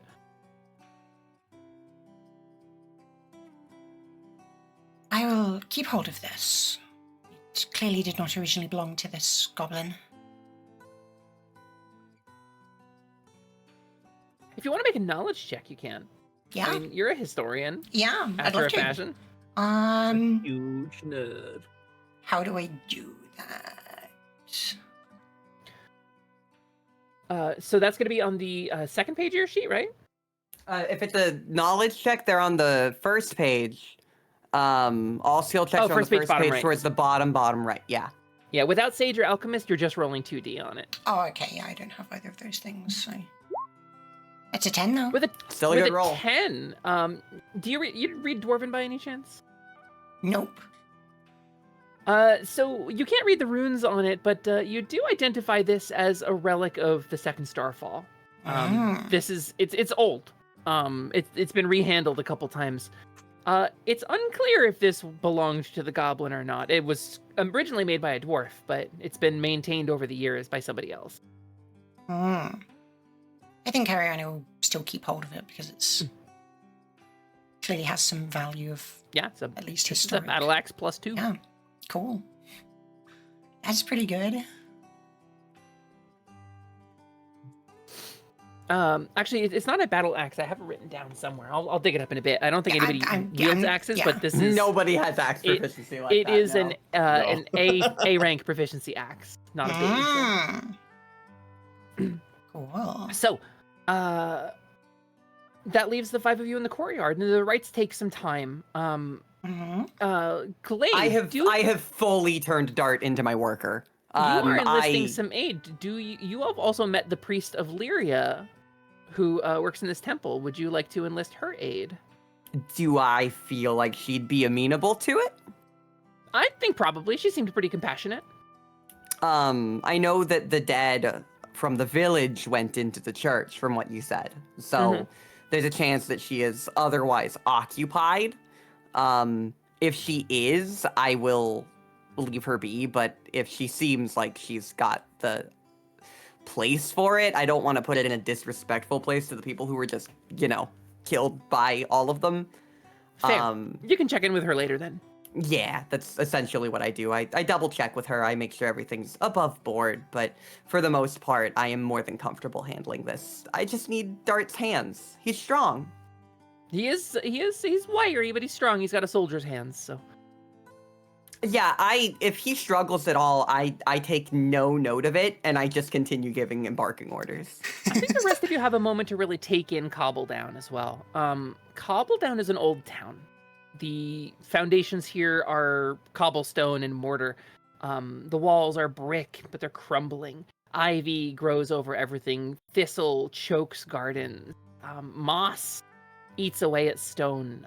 It is as if nature is in a hurry to reclaim this town, and the people have to devote a lot of effort just to keep this place from falling over. There is a hastening to the decay of Cobbledown that strikes you as more than normal. I think while Glade is sorting out these burials, Ariani's looking at the other three, Ginga, Gregorio, and Rena. Would I have to make a knowledge check to know that Ginga's in the Order Gallant, or would I know that? I think Ordo Gallant's pretty straightforward. You can make a knowledge check if you want to learn any more than that. I think just identifying it is all I wanted. So yeah, seeing it's that, like seeing a Witcher. It's yeah, very much the same vibe. Seeing that, Ariani's kind of steering away from Ginga a little bit. Sees Gregorio and Rena, and out of the two, will probably approach Rena. Fair. And she's off her horse at this point, so she's not like towering over Rena or anything. And she'll just sort of, I am Ariani. It was very fortunate to have you assisting in that invasion by the goblins. Yeah, it was great to have your help too. I admittedly kind of thought I was going to be facing them alone and wasn't sure what I was going to do until everyone showed up, so having some more skilled hands was great. Rena, on the surface, you're here to as kind of an envoy from Talma. You're supposed to be meeting a group called the Azure Banner. The Azure Banner being the recently formed guild under Chamberlain Kefri. So the invitation is very handy for you. So this is just kind of like a diversion. I am quickly understanding that it seems that none of this group appears to know each other, which makes it very fortunate I've never seen any of you in my life. It is very fortunate that we were all here to help. Yeah. This has happened a number of times, and I've never had a lot of people coming to my assistance. Is it common for goblins to attack a character? I would say not really. So historically there was a war. There was a war with the Phalanx. It was a brief invasion. Let me pull up my notes actually so I can make sure that I get my my numbers correct here. But just a moment. Because I have a lot of notes here.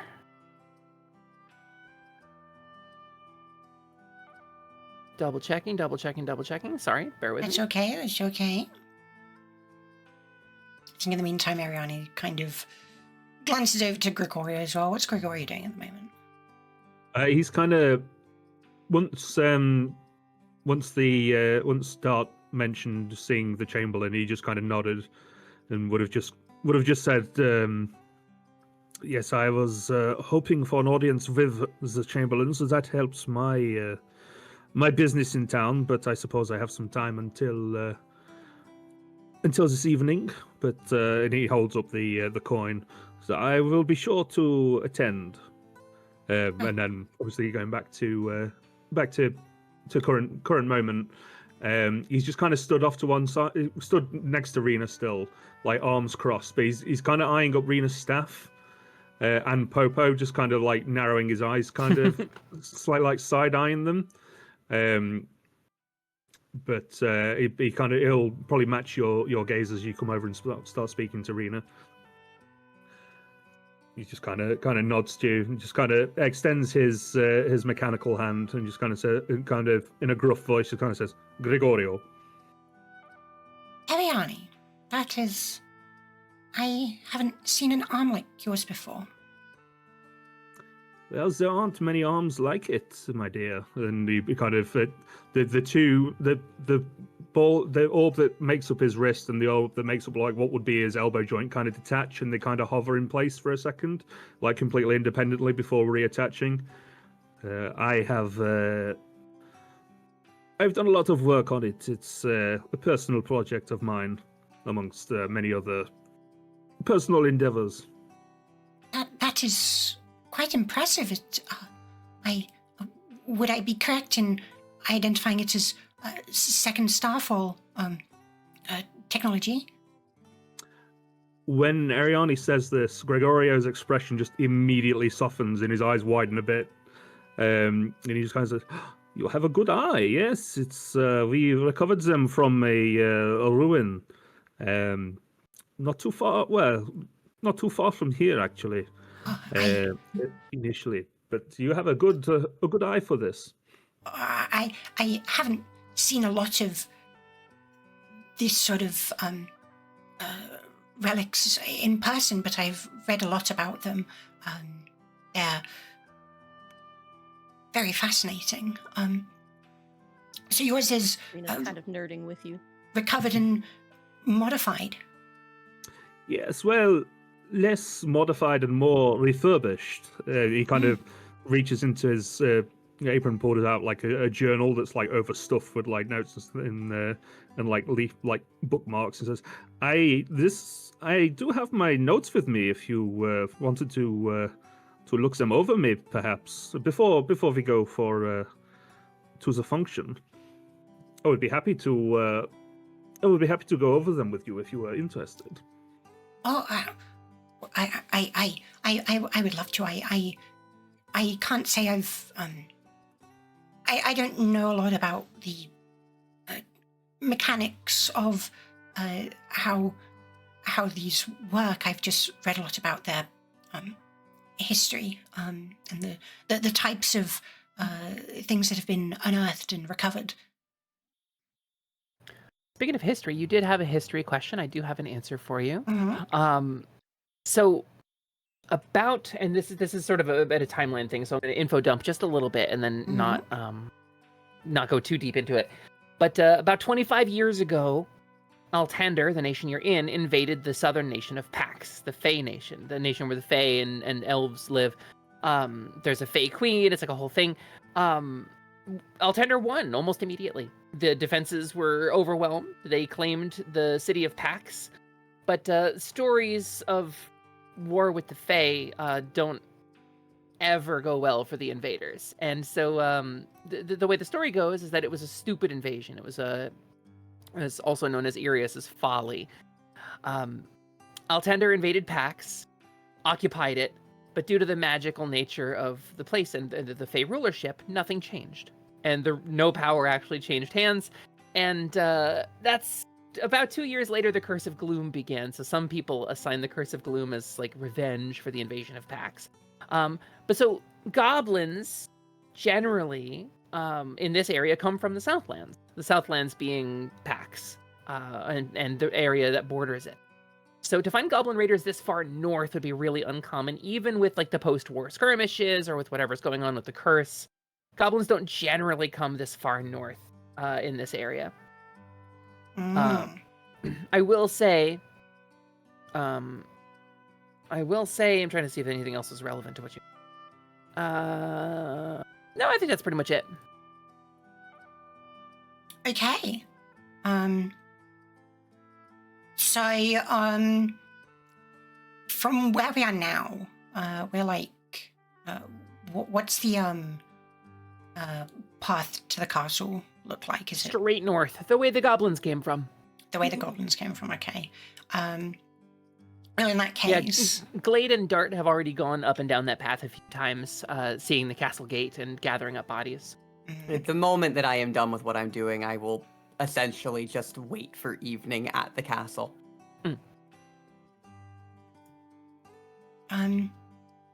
Whoever's still here then in the town, Ariani will sort of just ask to them. I would hope that no more we are unassaulted on our travel to the castle, but in the case that there are more raiders of a similar type or any other type, I would propose that we travel together. I have no objections. There won't be if they know what's good for them. A good idea. There aren't any left. I say, having made my third trip up there. Oh, that is relieving to hear. It was a slaughter. On both ends.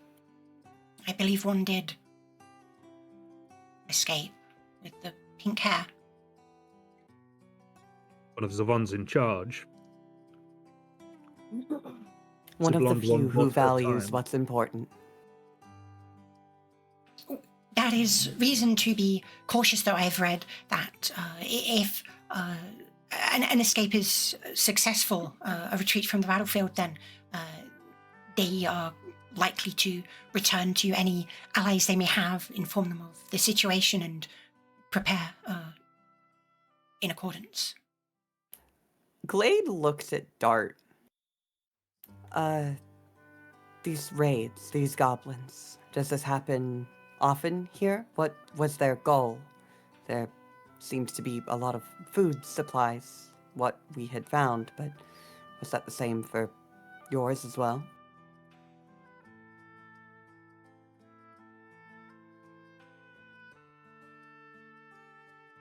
To Dart, the Dragonborn? I think you're muted, Asper.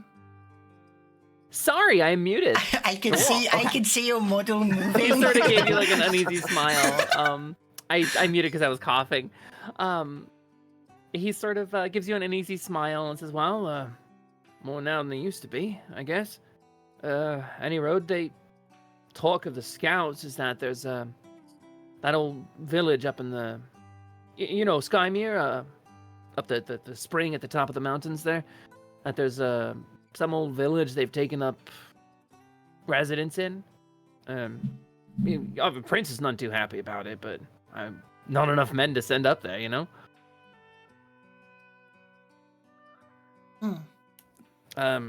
Usually raids come at night. Sort of I've seen a few of them since I've been hired, but, you know, there's not, what am I trying to say? It's not normal warfare. It's not, they're not coming to shed blood. These ones were a bit more aggressive than most. You know, maybe they're scared because that new royal wizard and what. It's not that. It's an animal backed into a corner will bite. They were here for food and supplies. The land is failing. Everything's falling apart. They were desperate for supplies. Maybe. That ferocity comes from desperation.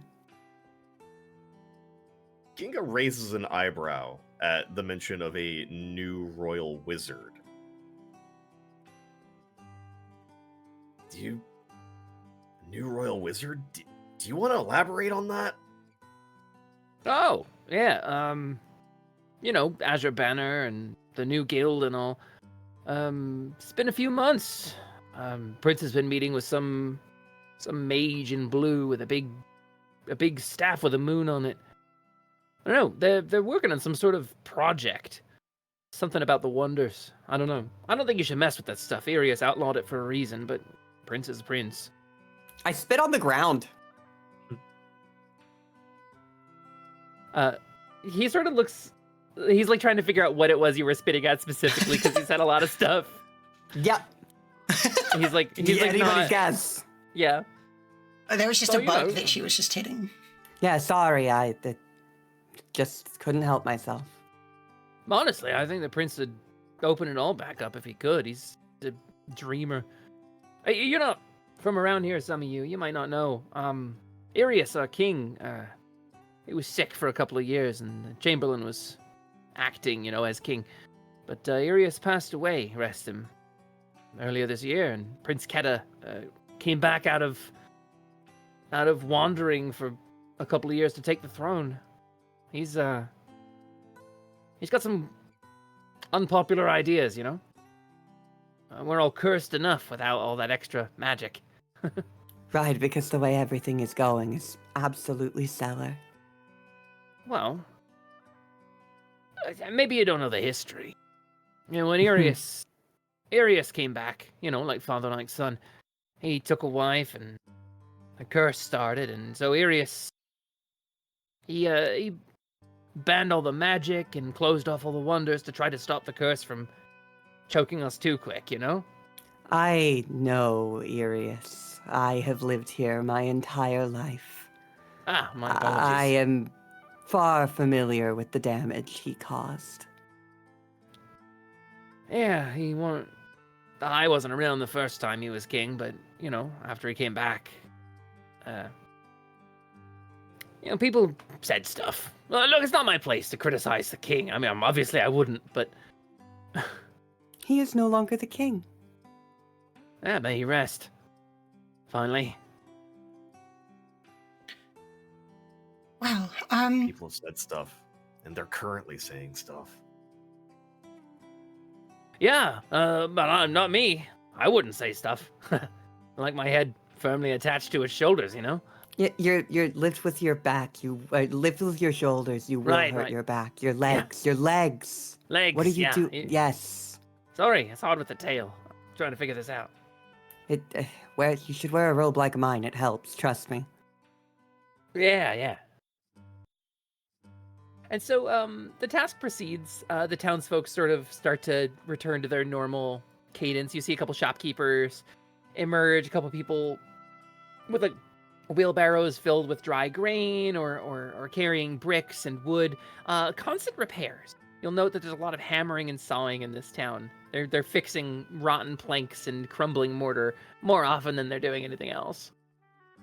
But unless there are any other actions, we can move on. Was there anything else anybody wanted to do in town before nightfall? Yeah. Could Gregorio have pocketed one of the loose Kyber crystals?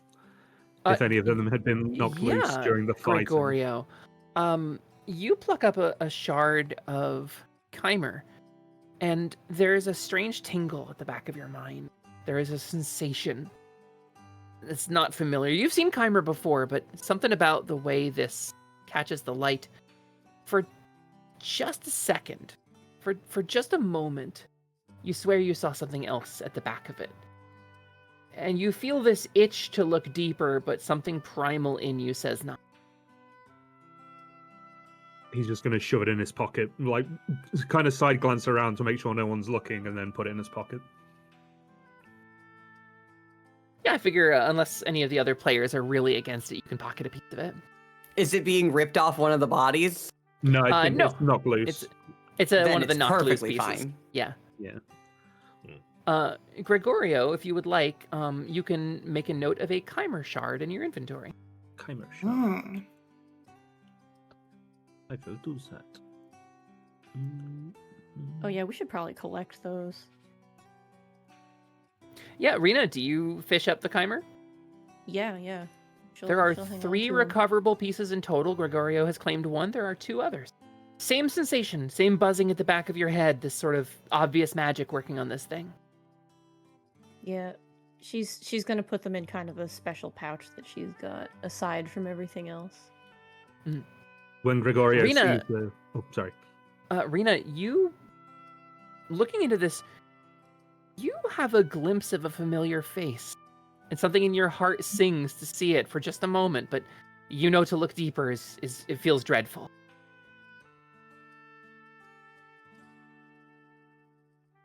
Yep, she's gonna just tuck those away. She's gonna just kind of like shake her head quickly, like, "Bleh," and just. Yeah, and put 'em most in the engineers bag. who work with this stuff and mages are familiar with the dangers of Chimer. And this is something that is known among people who work with it as magic. It is magic. It has a life of its own. And you don't look at it, you don't ask the questions. It's a danger, and one of the reasons that more people don't fuck with this stuff. When Gregorio sees Rena with it, he's just going to kind of side-eye her and just say, "Are you familiar with his Chimer?" enough to know it shouldn't be left in the street. That's a good instinct. Is that also something that I should be familiar with, or would be? I think probably, yeah. Yeah. Ginka, you would know that in particular, there is a school of sorcery that involves using Chimer to empower living creatures. This is the magic of despair. This is far to the east in the lands of Spire, when there are dark lords and heroes to worry about. This is the sort of thing that doesn't generally reach this far away from the goddess tree, but you know the stories. The beasts used by the dark lords in particular tend to be chimerically infused. So it is odd that there's Chimer this far out to the west. Definitely your first time seeing it here, yeah. Well, Noted. shall we make our way to the castle? I doubt that we should keep the Chamberlain waiting for too long. No reason to waste time. Dart sort of looks at you like you can see he like swallows what he was about to say and he just nods. Yeah, let's not I waste give him a time. knowing look. His stomach grumbles a little bit. Come on, let's get you lot to the castle. I'll introduce you to the Lord Chamberlain and be on my way then. Did you need supplies or anything? Your weapons all working and everything? He's going to want to see what you've got. Are we being given a mission? He shrugs. Probably.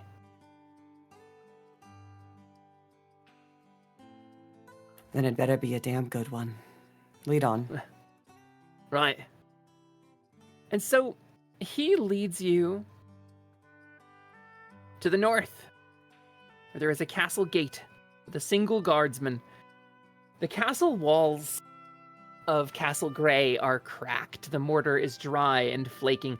If there is a source to the Curse of Gloom, it is beyond these walls.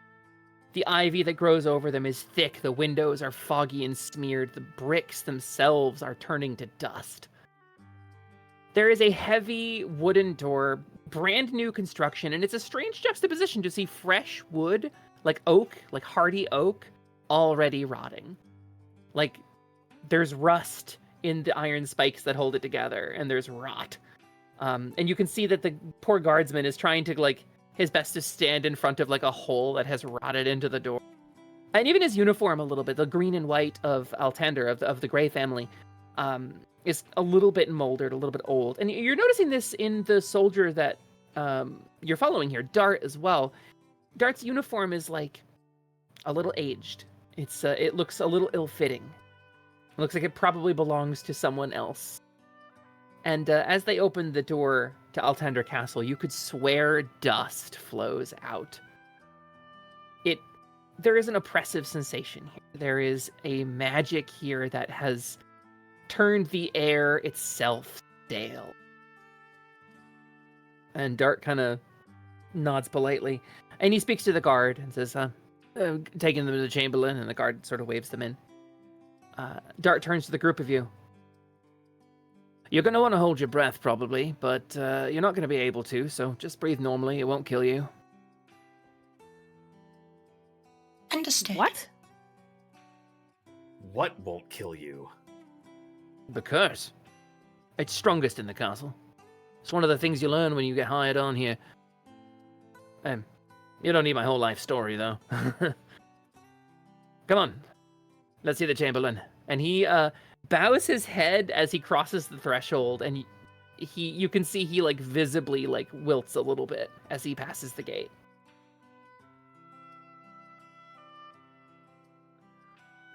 Yeah, I think Ariane follows. She seems not super, like, surprised or bothered. I would like a willpower saving throw from you, a willpower check. Okay.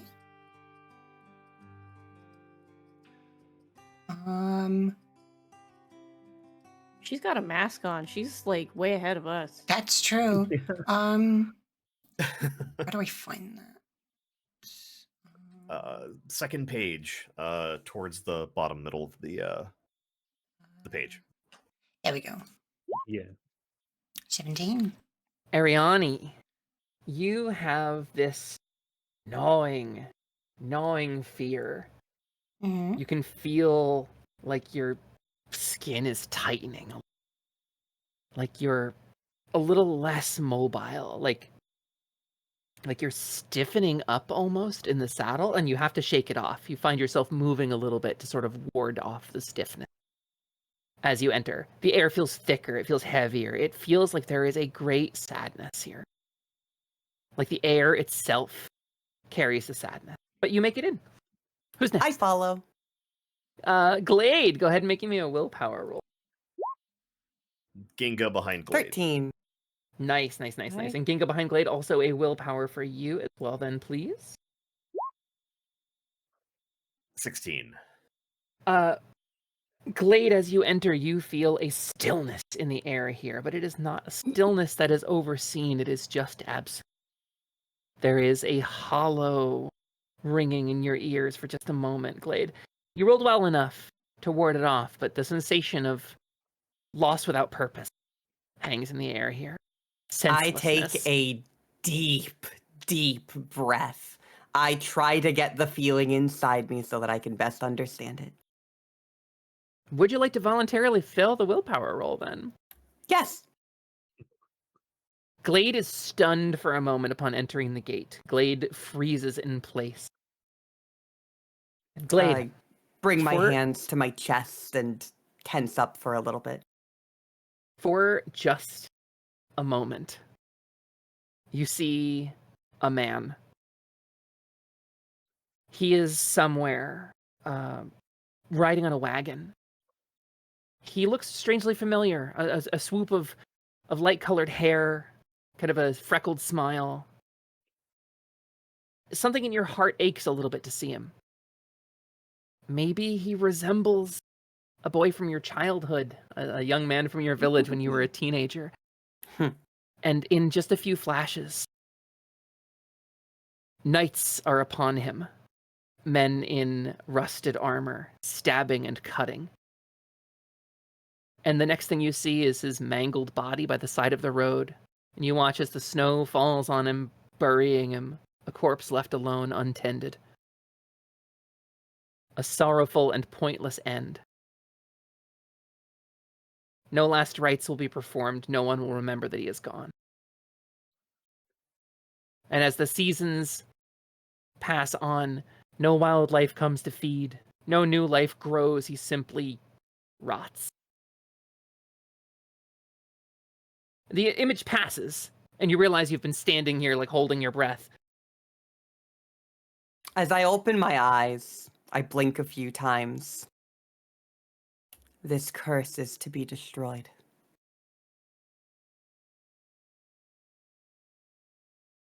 And I continue wordlessly. Outside of that. Ginga, you passed. Though for a moment, your armor feels heavy. And you glance and you have the image of blood between your fingers, between the plates of the armor, slicking on your skin, but it's gone. Gregorio? Rena, you coming in? Yep. He's probably walking still alongside Rena, still side-eyeing his staff, but now side-eyeing Popo as well. But he hasn't said anything yet. Popo is just kind of like his Magitech orb is just like his Magisphere is just facing you, and like he is woggling a little bit back and forth, like hi, like just kind of like Popo. Like he's just looking at you. I am Will resisting every bone in my body to make Popo noises. Gregorio with a 10. As you step through the gate, you feel the gravity of this place sink in, and your arm falls off. Thunk! On the ground, momentarily lifeless. I forgot he had the Magitech arm. I was like, oh my god! Yeah, no, not the Magitech one, the other one. Yeah. An instant later, The Magitech reactivates, the Magispheres reconnect and reattach. Clunk, clunk, clunk, your arm reassembles itself, but for just a moment, and you can almost feel the tingling, the resonant magic in it. Gregorio will, like, clutch at his chest, like, not the center of his chest, but, like, his upper left shoulder where it connects on, and just kind of, like, breathe raggedly for a second and, like, frantically, like, wiggling his fingers, making sure everything works. Like, he would retract and extend and retract his gun barrel, like, briefly, and just kind of, like, as the lights pulse and flicker on it, he just makes sure that everything's still functioning, and then just, like, exhales and kind of looks around and says, I didn't sign up for this, and then carries on walking in. And I think Rena. regardless of his actual arm falling off, Rena watched that in horror. Yeah, so you stand outside the threshold watching in horror as Gregorio's arm fully falls off, like the Magitech deactivates for a second and just becomes completely inert. Like so many discarded pieces of Magitech you've seen in ruins that no longer function. We talk a lot about the ancient tech in these settings that, you know, has cool powers, but for every piece that is like Gregorio's arm or Popo's Magisphere, there are 1,000 that are just the shell that the life has long since left. And for just a brief moment, that's what Gregorio had. And you look down at Popo, who looks up at you. Popo? Yeah, she's gonna scoop him up. She's gonna carry him past that threshold very Rena, would you like to carefully. roll for Popo, or shall I? You can roll for Popo. I think it's more interesting that way. If you're rolling for Popo, do I need to roll for my horse? You know what? You That's should roll for probably a your good horse as well. idea, Yes, yeah. please. Okay, It's just going to be a 2D roll unless it's got a Horse willpower stat. nightmares. Okay. I don't... this is willpower, right? Mhm. So it just has another flat number for this. It's just 6. What's That's just the modifier. It's gotta in just be the doing modifier, research yeah. about how monsters are, horses sure do get +6 to their hit. Thank you for looking that up. Yeah, Okay. so that's 2D plus 6. Cool. 6 plus 6. Which, like, makes sense 11. because, like, horses kick people and, like, kill Yeah, them. So, yeah. like, yeah, it makes sense. Yeah. Your horse comes through and kind of clops a little bit, but is okay. Aaron is kind of seething it. Rena. Rena, you step through the threshold. And you are standing somewhere else. Fire swirls around you, ash in the air. You cough, you choke, you stagger. Rena, you look up and you see the silhouette ahead of you. Not one of the people you were following. You see Strebla there. 3 arrows thudded into his back from where he guarded you a moment ago. He shouts an order, and a legion of monstrosities answers his call. And you see banners on the battlefield far ahead, gleaming blades, heroes marching towards you. You stumble back, and a small figure rises up over you, red gleam in her eyes, 2 flopped tabbit ears hanging forward, and she extends a hand to you. Popo is nowhere to be found. Rena, you're on a battlefield, and you have an action. What do you do? Cry. There's no time for that, Rena. Neros is going to die. Come on. And she drags you to your feet. We have to get to the tower. And ahead of you, through blurred vision streaked with cinders burning your eyes and tears, you see it. Spire, rising up in the midst of the nightmare, a gleaming red eye atop it. And you choke and you cough. You feel like this urge to throw up. And then it passes. Rena, you're going to have a -2 on all of your rolls until you get a good night's sleep. You had a nightmare fully waking. How am I supposed to have a good night's sleep after that? I have a -2 on my sleeping check. Jesus. Popo is shivering in your hands. Me too, buddy. She's gonna hug him a little extra tight and kind of, once she gets her bearings, she'll catch up with everybody.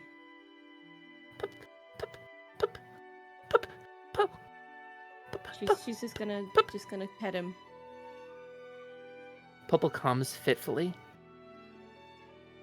But the five of you stand inside of the courtyard of Castle Grey, having fully endured the brunt of the worst of the Curse of Gloom. And ahead of you, a large castle bailey before an enormous keep. Tall towers. Even crumbling, it stands majestically, defiant almost, rising against the weight of the gloom that you just weathered. A few more buildings out in the courtyard, shops, houses, noble estates, things like that. You make your way for the bailey, you make your way for the keep, which is on a rising hill. Behind it, you see this massive mountain range spread out like wings on either side. Castle Grey is really imposing. See, the thought of invading this place would be really, really intimidating if you didn't know that it was so weak. You make your way through various yards, courtyard, shopyard, training yard, stockyard, and you find yourselves entering a building along the side, not the keep proper, but a largely two-story building sort of built on the side. And it's leaning wood, slightly rotting plaster on the outside, but it's been freshly painted, and it looks well maintained enough. And these red and gold banners sort of flutter in a breeze. Dart looks back at the group of you and exhales. Oh, I said not to hold your breath, but I always forget. Oh, here it is. Geoffrey's manservants will lead you inside, and you can speak with the Chamberlain and fill your obligation, your duty. I'll take the coins. He extends a hand. Ariani will pass the coin back. I give the coin back, but I keep the ribbon. He nods. Hand over the coin. Kinda flips him the coin. Yeah. All right. Nice meeting you. Hope you survive. And don't go the way of our last bud. captain. Survive So, to dinner, or- just for clarification, so we're standing outside the building. Mm-hmm.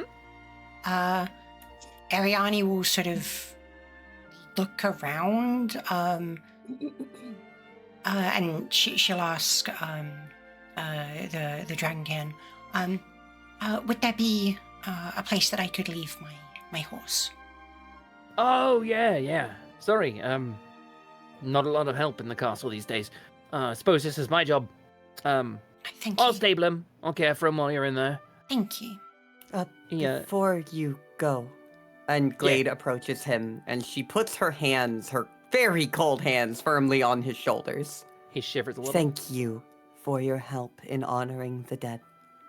You are a kind soul. And I hug him. He returns the hug after a moment of awkwardness. Yeah, no, I've seen death in my day. You know, mercenary in the south. And, let me tell you, this place, worse than it, I think. I smile at him. Hope is something that's made from despair. And I see it in your heart. Well, what's about to be in me is a pint of ale and a good night's sleep. Once you get out of there, I mean. We said the same thing. Well, good luck with the Chamberlain. He's nice enough. I wordlessly turn away. And he takes your horse, Ariani, and leads it off to the side. There's a little covered stable with a couple of stalls. Mhm. There are no other horses in the stable. And you make your way inside of the Chamberlain's manor, I guess. And you find yourselves outside of a manor, a bowed with age and heavy with moss growing across the ceiling tiles, but standing nonetheless. A noble manor, 2 stories, a balcony, sort of a nice overlook of the courtyard. and kind of fogged windows that you can see some flickering candlelight inside of one of the darkened upper windows. It is set right up against the side wall of the keep. So there is a big stone wall that acts as like the back wall of the manor.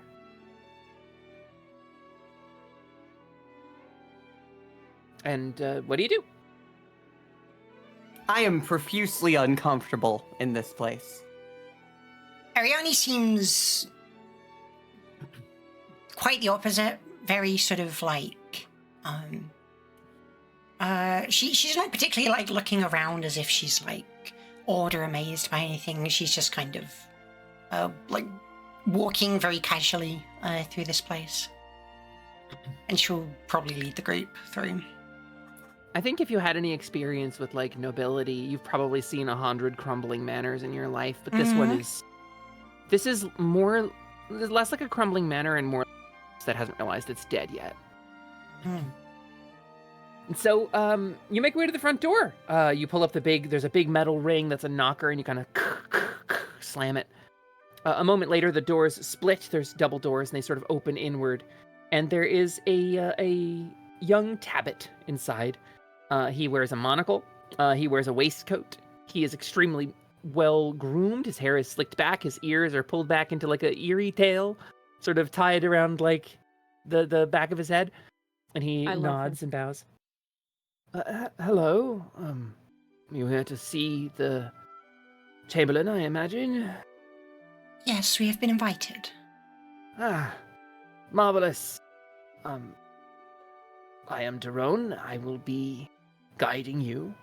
If you've need of any refreshments or accoutrement to enhance your stay while you are in the Chamberlain's house, I'll be pleased to attend you. I shall be happy to attend you. I roll my eyes. He looks like he didn't Rena expect claps. a laugh. Rena actually claps. He bows at you humorlessly as thanks. Right this way, please.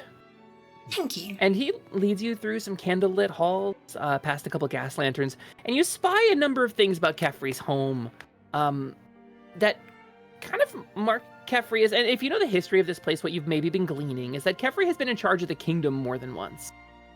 When Irius was sick, after Fia was murdered, and Keta ran away, prior to Irius's taking the throne and Fia being married in, there was a time when Irius's father was gone, and Kefri has, over the last 70 or so years, been in charge of this kingdom no less than 3 times. So you find there are art galleries with humble but beautiful works of local art. You see at one point an indoor garden with a large glass window and some big curtains, a couple of people attending it, and you see some like local plants and things like wildflowers growing. It's a strange juxtaposition of things of the land and the local area, and kind of dressed up in the accoutrement of it being like a noble home. And eventually you're led to a spiral staircase, kind of old wrought iron staircase. And it's bare. There are no carpets or rugs on the iron. And it seems a little almost jagged. Like the way the iron is wrought is clearly designed to look a little intimidating. It's very much like a gothic spiral stair you might find in Castlevania. And Daron sort of bows to you and says, "You will find the Chamberlain's chambers just atop this stair. I shall await your call." And he points to the wall. There's a little bell hanging there with a string hanging up into the ceiling. You will find pull cords. I will be at your service if you've need of anything. Good day to you. And with I that, he am hops very off into... happy that I got to meet you. His whiskers twitch, but he shows no emotion. I smile coyly. Ariane giggles a little bit. And you find yourselves somewhere new, once again. And there, sitting at a desk, you spy a figure. This is not a man with grand designs. This is not a man with a desire for great things. This is a kind of austere office with fastidiously laid floor tiles in an intricate interlocking pattern. The stone walls are mostly bare but for a few pieces of humble art. There you see a portrait of Queen Fia on the back wall, flanked by 2 others. And I will show those portraits to you, in case you're interested in seeing those. I have them. Oh. You find Queen Fia most prominent. Beautiful, youthful, a woman of the Southlands. The same place that Dart claimed to have come from. Mercenary from the Southlands. There been a few wars down there. The people there have a reputation for being a little self-assured. And then you see the recently passed King Irius, her husband. And between the 2 of them, you spy a 3rd picture. A painting bearing the iconic gem-tone hair of the Dragon-Blooded. This must be Prince Keta. And the 3 of them are kind of there looking over the shoulder of Chamberlain Kefri as he works. Behind him, a statue of Lyria, the goddess. The one sort of hand to extravagance in this otherwise almost a little Spartan office. And there are books and pots and potions on the walls. There are various accoutrements that would befit a mage. You see a suit of light armor and a traveler's cloak kind of on stands on the left. But Kefri himself has a sort of bright expression, hair tied back, and the youth of one with elven blood, though maybe not a full elf, maybe a half-elf. That was not the mental image I had of him, to be honest. He has a thin pair of wire glasses on, but he takes them off as you approach and sort of shrugs this purple shawl. He's wearing the green and white of House Grey, but he's also that armor that is shown on the image is currently hanging on the back wall, sort of light traveler's armor. But he is wearing the purple shoulder cape, this sort of capelet. And he looks up and smiles as you approach. And feel free to place yourselves on the map if you like. You can drag your tokens off of the character page. He smiles. Hello.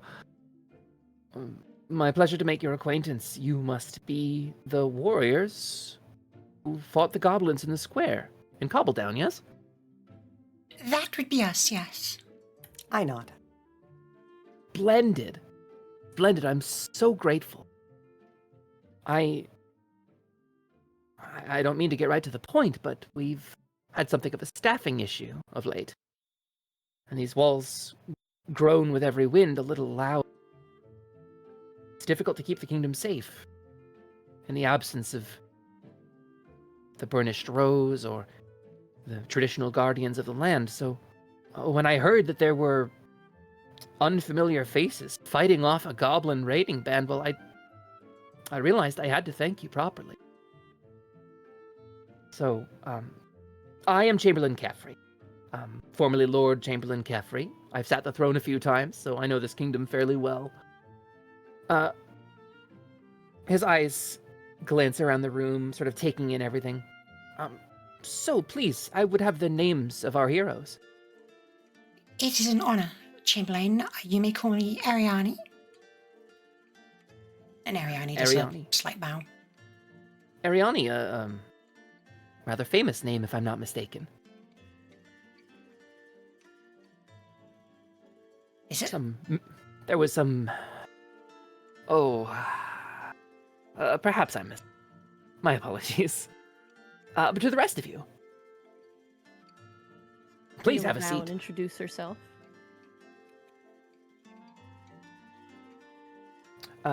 Rena bows and introduces herself. He kind of smiles in your direction. All the way from Toma, yes? You were an envoy of the Treasure Hunter Society, as I recall. Yes.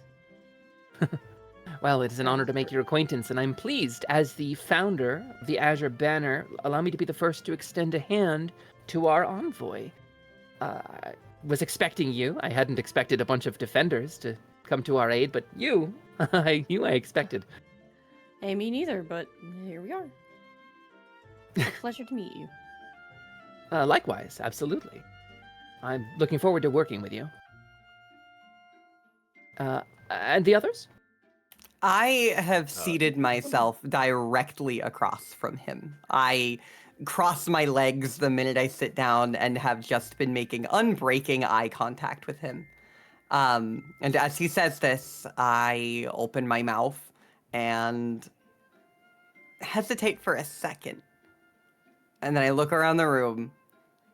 I am Glade Evers. I am a priest of Solmus, of the dead.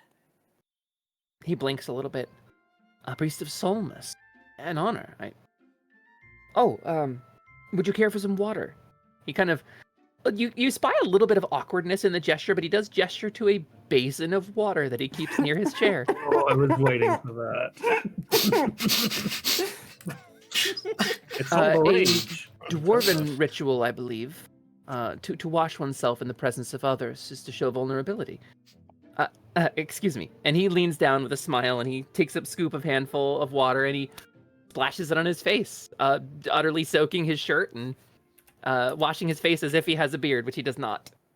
I am bobbing for apples, pull my hood back, and come back up. Thank you. That was quite refreshing after all the work I put in. And I sit back down. Yes, of course. Do I know if this is like... Do you want to make a knowledge roll? Yeah, is this like actually common practice? I shake my head like a dog.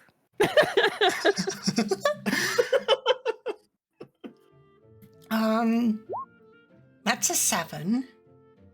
You have no idea. Okay. To continue the introduction, though, as Glade is drying herself off with her now soaking wet hood that she pulled over her head, it is not often a joyous occasion that a priest of my sort would find herself at your doorstep. Your kingdom that you've been managing is not exactly flourishing, is it? He smiles a little sadly. Would happen that I've come to regard the kingdom as a relative in the final days, a loved one waiting to pass. I have done my best to ease its passage. And he smiles a little coldly. Young Prince Keta, of course, has a different plan, and I do support the prince's endeavors. Hopeless as they may seem, perhaps he will find something I could not. From the optimism of youth is where life comes from. And do not discount this prince's actions.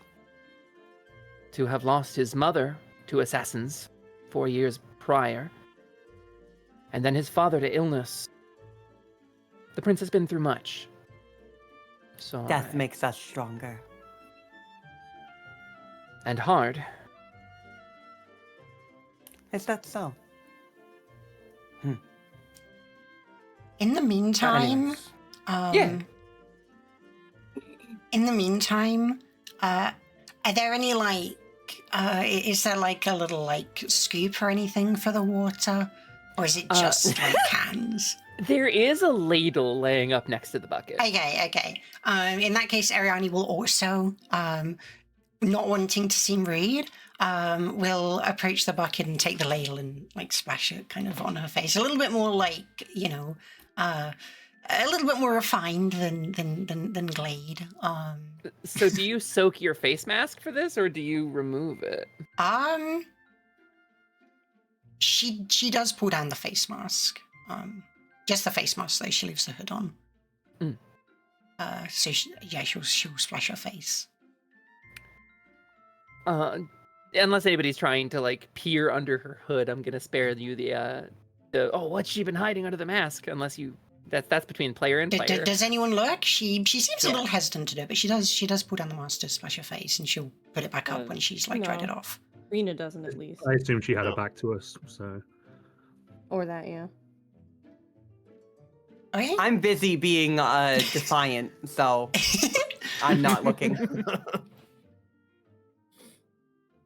Then what about you, Ginga and Gregorio?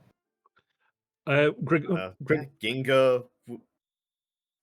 Go ahead. That's okay. The All Canadian. right, One of you Ginga, has I'm to calling go. on you. Yeah, go Ginga. All right.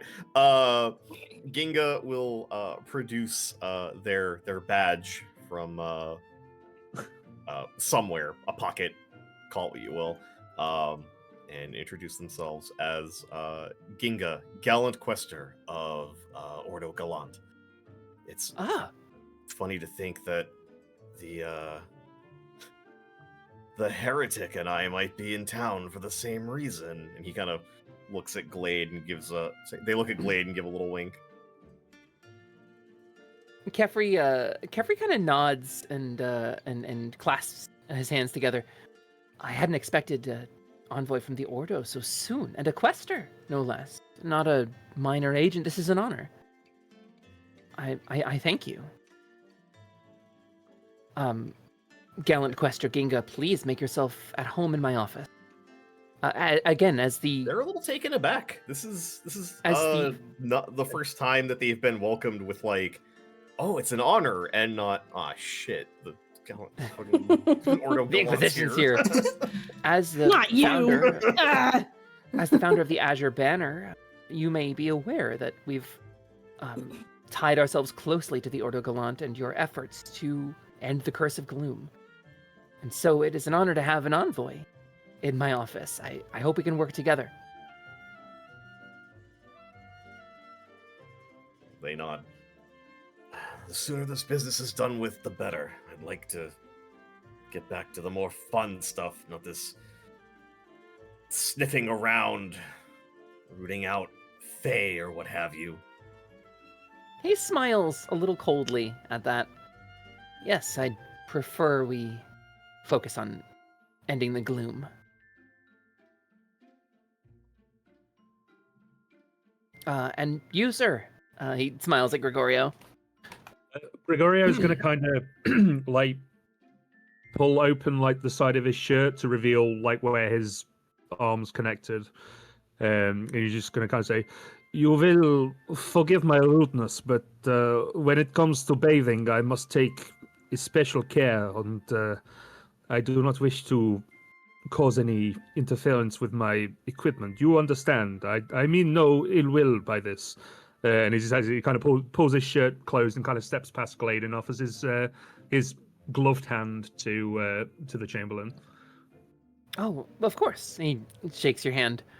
No, the bathing tradition is a new one on me as well, I'll admit. I was out east visiting Toma, and I making connections with the guild out there, and I came across a curious tradition. So I did a little digging. I discovered the origins of what I believe is tradition.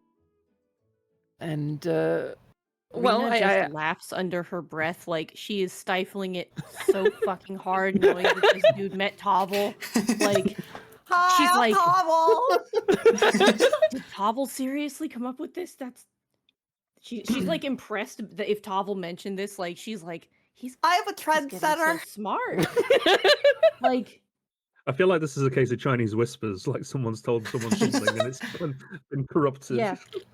She's like so impressed by this, but she's stifling her laughter like so hard. You have no idea. if Kefri notices, he doesn't say anything. And he smiles to the group of you. So now that we're introduced, perhaps down to business. But can I get you any refreshments? Any drinks or snacks? No, that is okay, thank you. Then, I would have it out then. Yes, and he looks at Glade. Our kingdom has fallen under a dark spell. There is much loss and grief in these lands now. The curse, as we've been calling it the Curse of Gloom for some 25 years, has ravaged our country. It took our king from us. It upset the populace enough to take our queen from us. and has left the young prince without parents. But worse than that, the people suffer. Food dwindles, hope dies, songs are forgotten. I'm confident you noticed, upon entering the castle wall proper, the curse is a palpable thing, not a simple lack of fortune or turn of the wheel, but a magical, potent curse. And so, to the point of this, Prince Keta has come up with what he believes to be a solution. Now, not to bore you with the history, but King Arius, before his sabbatical, when I took the throne, he constructed a number of wonders traveling around the kingdom. Beloved to the people, he crafted, using some magic he had found in his travels, these great devices. The locals will know of them.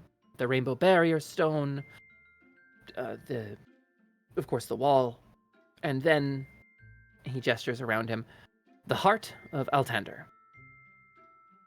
The Heart of Altander is the focus of the prince's efforts, a fountain that once stood at the heart of this castle courtyard. You may have passed it on the way in, though it seemed particularly remarkable to you in its current state. It was said that...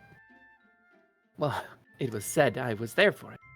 Once, it flowed with water from the mountains above, from a spring called Skymere, atop the western mountains, up King's Rise. Yeah. Now, it sits dry and overgrown. The waters attracted... He kind of looks up at Ginga, then he looks over at Ariani and kind of ponders for a second. It attracted creatures of magical origin. And there was a time in this kingdom when there were not such tense thoughts towards magic. I hope I'm not overspeaking, but Prince Keta believes that unstopping the fountain will, in fact, not doom us with an acceleration of the curse, but cure it. He believes the fountain and the wonders in general to be a means of curing the Curse of Gloom. Not a popular opinion, mind. But to this end, he has tasked me with finding the right people to enact his will. As he is the prince, and he cannot travel through a dangerous countryside on his own. I heard about some brave defenders in the square in Cobbledown, and I thought, well, perhaps the solution has fallen into my hands. Perhaps the 5 of you would be interested in taking on the prince's errand. There would be a significant reward for it. I'm prepared to offer 2,000 gold pieces each, as well as full sponsored membership in the Guild of the Azure Banner, which, if you are familiar, is something of our answer to Toma's treasure hunters. But you wouldn't be entering as simple neophytes. I would be offering you a ranking position within the banner, a significant reputation gain. And so the task would be to travel into the mountains, find the source of the spring. When Arius blocked it, he blocked it at the source, in Skymere. So you would need to travel through dangerous wilderness, possibly the Walk of Shadows or the Wild Road, as you saw fit. Brave the goblins and monsters and dangers, and restore life to the fountain. Forgive me if this is speaking out of turn. I'm at best unfamiliar with how... Please, speak your mind. You refer to this kingdom as not just in danger, but dying, terminal. You regard the prince as young and naive. You believe the magic old and dangerous, and by no means a way to preserve your kingdom. So I ask you, you've simply given this to people you have only learned the names of, despite it being your duty assigned by Prince Keta himself, you've given up. His smile doesn't falter. I'm afraid you've seen through me. How unexpected. Well, yes, I suppose that's true. But, regardless of my personal opinions, my duty is to the kingdom and its prince. And so, if the potential answer to my problems falls into my hands, I would be remiss if I did not give it. Perhaps I can assuage your judgment somewhat. We had an order of knights in our service who I would love to send to solve this problem. I would love to put my best men, my most trusted soldiers on it, but our royal knightly order, the Order of the Burnished Rose, has defected. Basically to a man, but for a few foolish faithful who have rapidly ascended in rank, and a few who have, and he pauses for a second here, taken the mantle onto themselves somewhat. I have no men to offer. The Knight Commander, such as she is, has made her way into the mountains herself to solve this problem.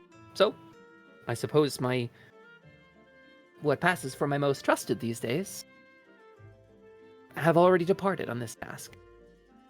You could say that I'm concerned for her safety, but I expect it will be more of a recovery than a rescue.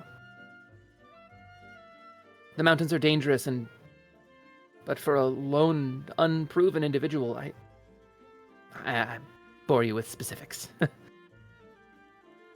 Let it be said simply that our knights defected, and what was left has already been deployed. Ariani straightened up somewhat as he explained what he was asking of us, and she seems unfaltered after Glade's probing, and she kind of it would be my honor to accept this task in aid of the Prince of Altander. He smiles. Then the prince is fortunate to have found strong allies. I cannot accept on the behalf of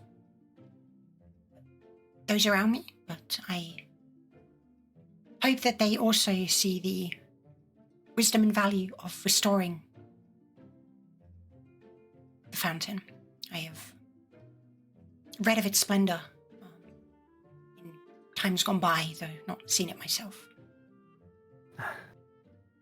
There was a time when it flowed with water as clear and crystal as anything you've seen, reflected the night sky like a mirror. Lights of every color danced around it. The people sang songs and reveled in the memory of Muthanwi and the Fey courts, when magic was free in Altander. And the prince is wise to wish to recover such lost times. Yes, of course. I mean no aspersions towards the prince, please understand. Some of the prince's ambitions, I fear, may be clouded by misinformation.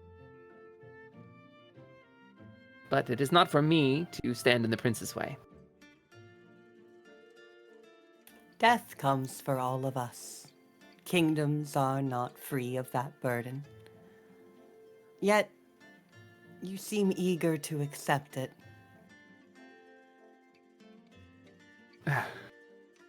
Eager?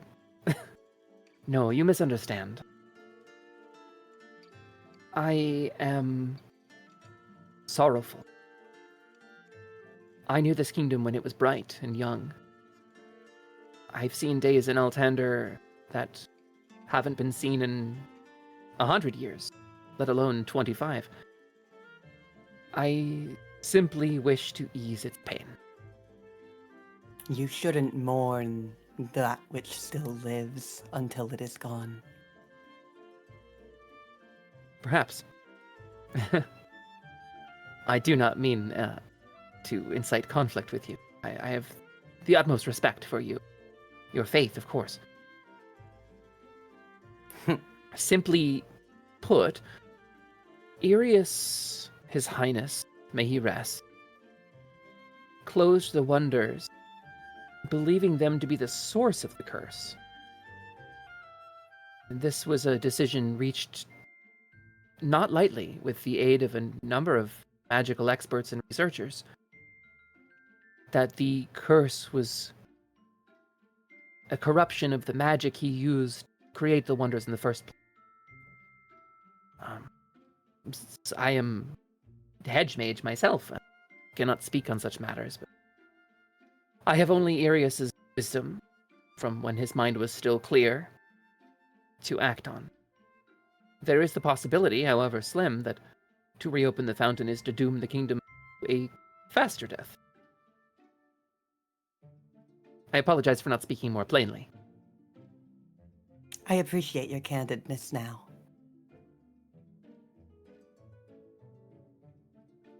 I will do this. What can you tell me about this new wizard that's shown up in the court? A spark passes across his eyes. For just a moment, Ginga. You hit something. Ah, you've heard. Yes, there is a mage, who has been recruited to help lead the Azure Banner. A figure calling himself Archmage Azuri. The prince meets with him with fair regularity, enacting enchantments around the kingdom. He fancies himself something of a youthful Irius. He wants to create his own wonders. Prince Keta does, I mean. With the aid of Azuri, he has saved some crops from destruction, healed some sick, restored some crumbling foundation, perhaps even slowed the progression of the curse, though they've certainly not cured it. Azuri seems well-intentioned.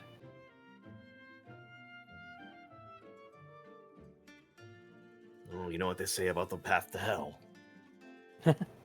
Perhaps. If you like, I can call for a meeting with the Ordo Galant does have legal recourse to demand a meeting with any mage assigned to the court, of course, as is tradition, so I will pull some strings and make that happen for you if you like. Please. He makes a note on his paper that he was working on. Ariane rolls her eyes a little bit. Not a Kefri though. More towards Ginga while he's talking. It may take a few days to nail everything down, but I'll have someone send for you if you're in town. Just let me know where you're staying.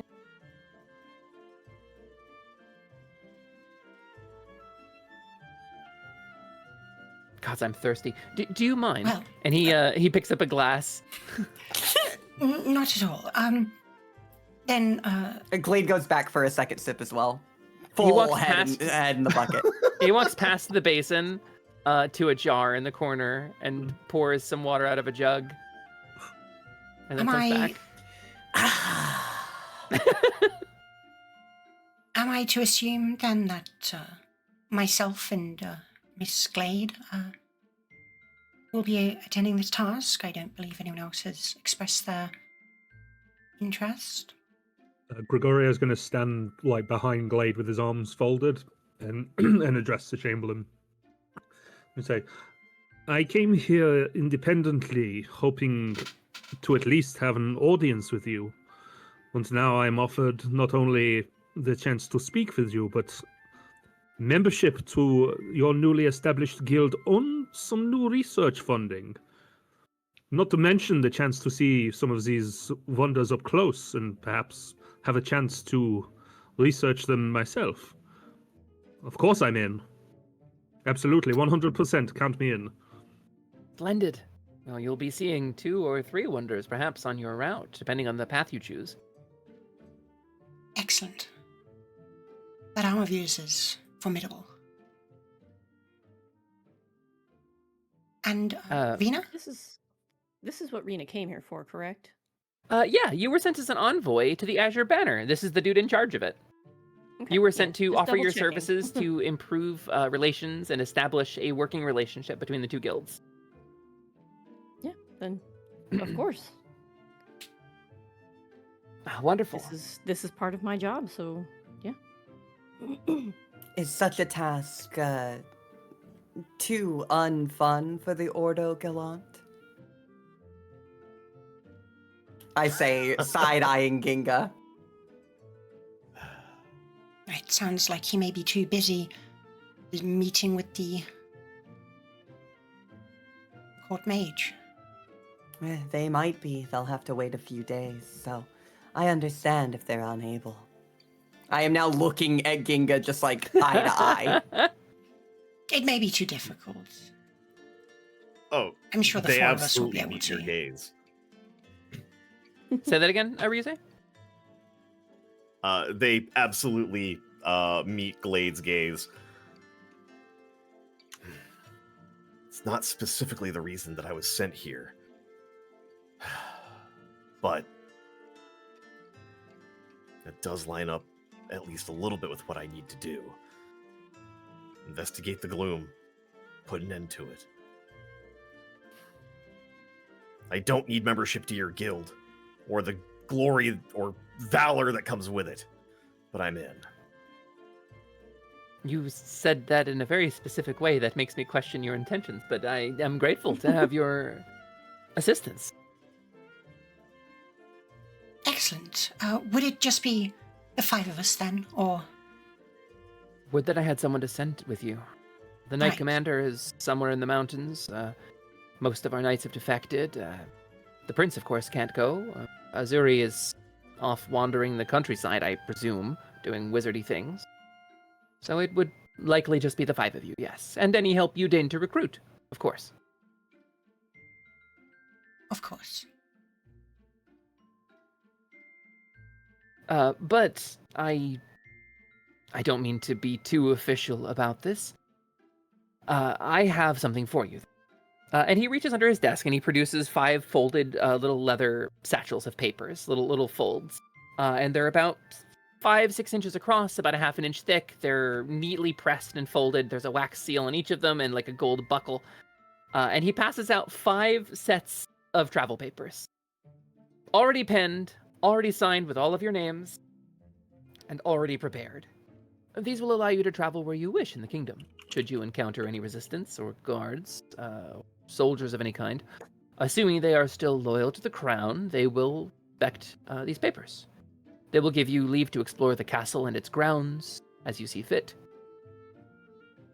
Just please don't cause any unnecessary trouble. We're here to protect the people of Altander. Of course, we share that same drive to protect this kingdom. Indeed. Glad to hear it. Well, Thank you for your kindness and your generosity. May I? No, 2 is enough. I say, like, eyeing the bin a little, like, hungrily. Thank you. I will not take any more of your hospitality. As I bow my head and step away.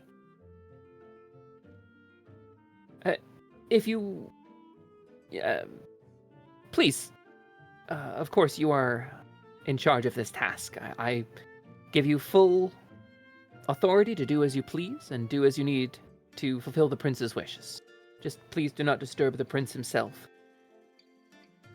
of course. It would be most improper. He nods. Very If well. we succeed in our task, do we get a meeting with him? I say, turning around. With the prince?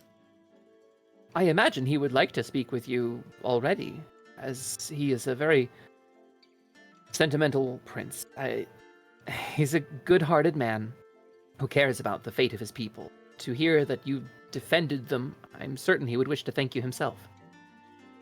You'll see him sooner or later, I'm sure. He's busy with his task. Perhaps when we return with the good news of our successful endeavor. If he wishes, then he shall see you, certainly.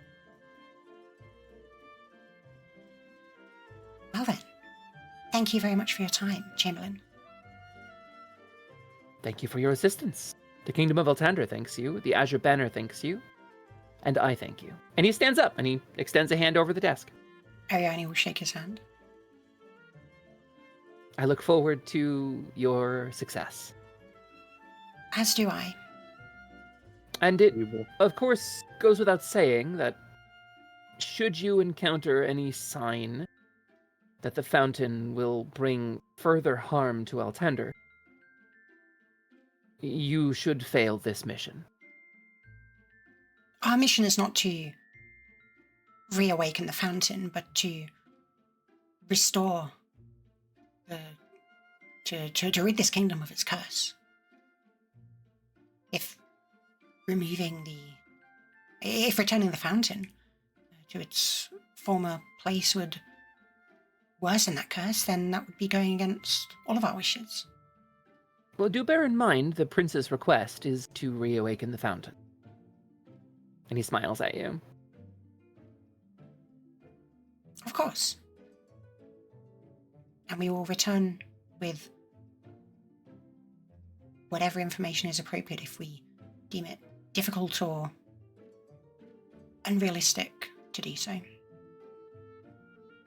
Excellent. Then I await your report. Thank you for your time. And he sits back down. Glade is already halfway down the staircase. Ariane will head out as well. Is anybody lingering? Gregorio will offer his hand again to shake. He'll shake your hand. I have a curiosity. You mentioned wanting to meet with me specifically. Was there anything you wanted to ask?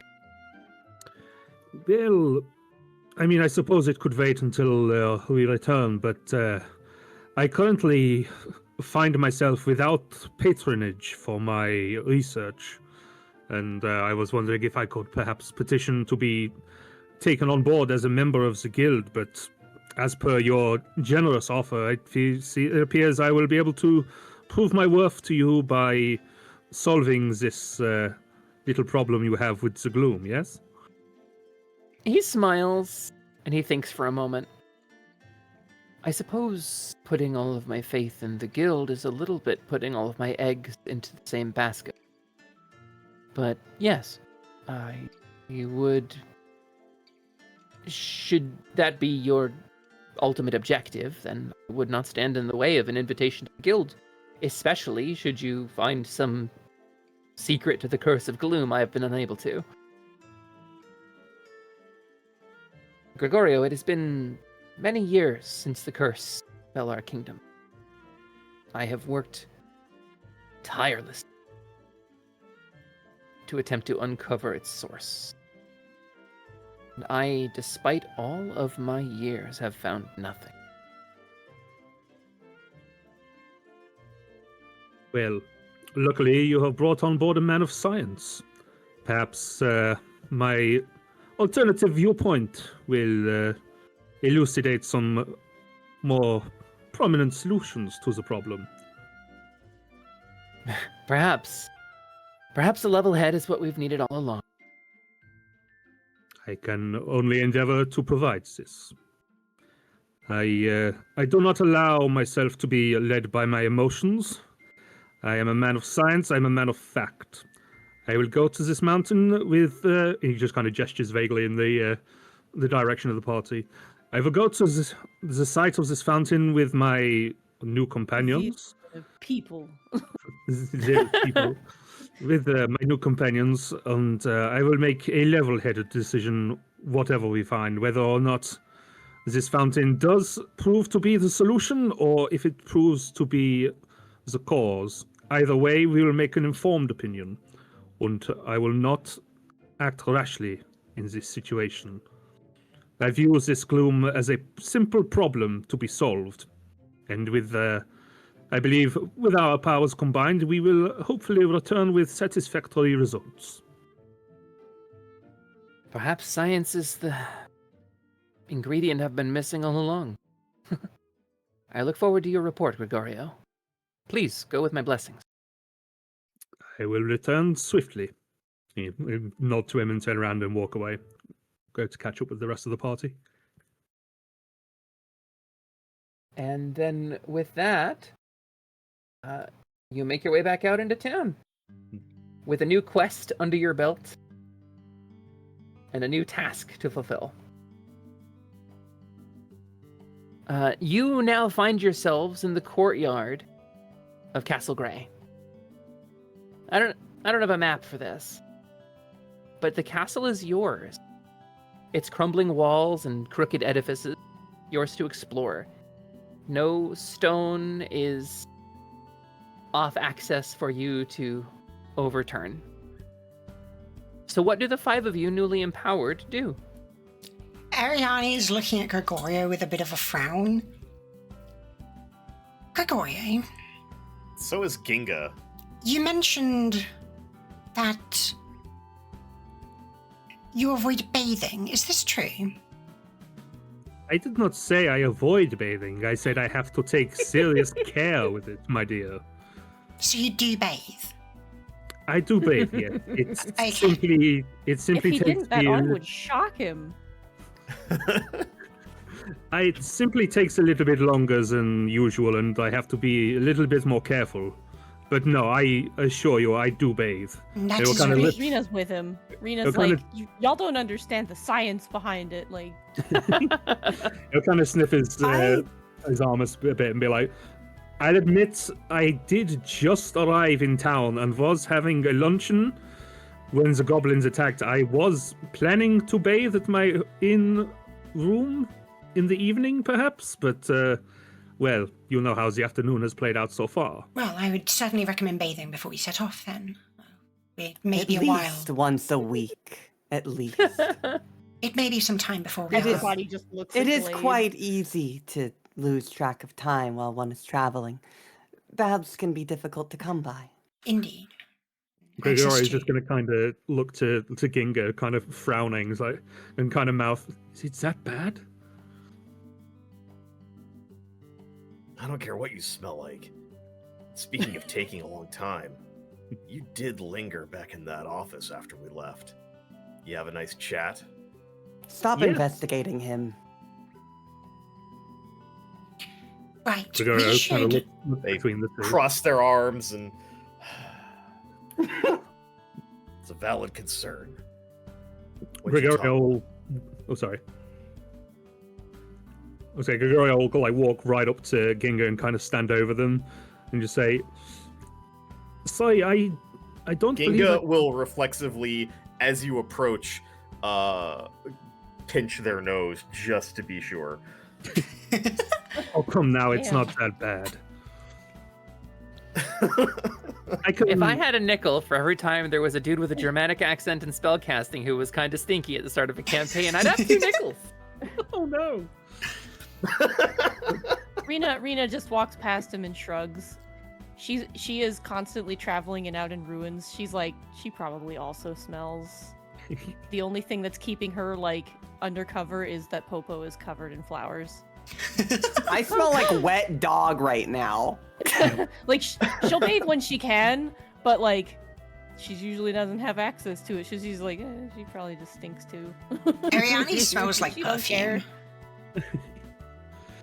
But Gregory will kind of stand over Ginga and just be like, I can relay my conversation with the Chamberlain if you like. It was not all that exciting. We were just discussing our goal and my ultimate goal. I'm sure it is not necessary. We should be focusing on preparation for this journey. It is a... No, Long. this is important. Well, If we're to trust one another. I Gregory kind suppose we of will be turns. traveling for some Thank time. you. It's like Gregory turns to face the rest of the party and just kind of stands with his arms like outstretched. I was speaking with the Chamberlain because I initially traveled here hoping to speak with him, And as luck would have it, our actions granted me the audience that I had required. And this mission that he has assigned us will give me literally everything I was after. Funding and power within this new guild. That is literally all that we discussed. Other than the fact that I will be approaching this mission with a level head. Free of emotion and free of impulsive decisions. We must look at this logically. We must examine these devices and make sure to see whether or not they are the cause of or the solution to this gloom, and act accordingly. The world often works through its emotions. It can be difficult to look at such inherently whimsical things through a lens of logic. You may struggle approaching it like that.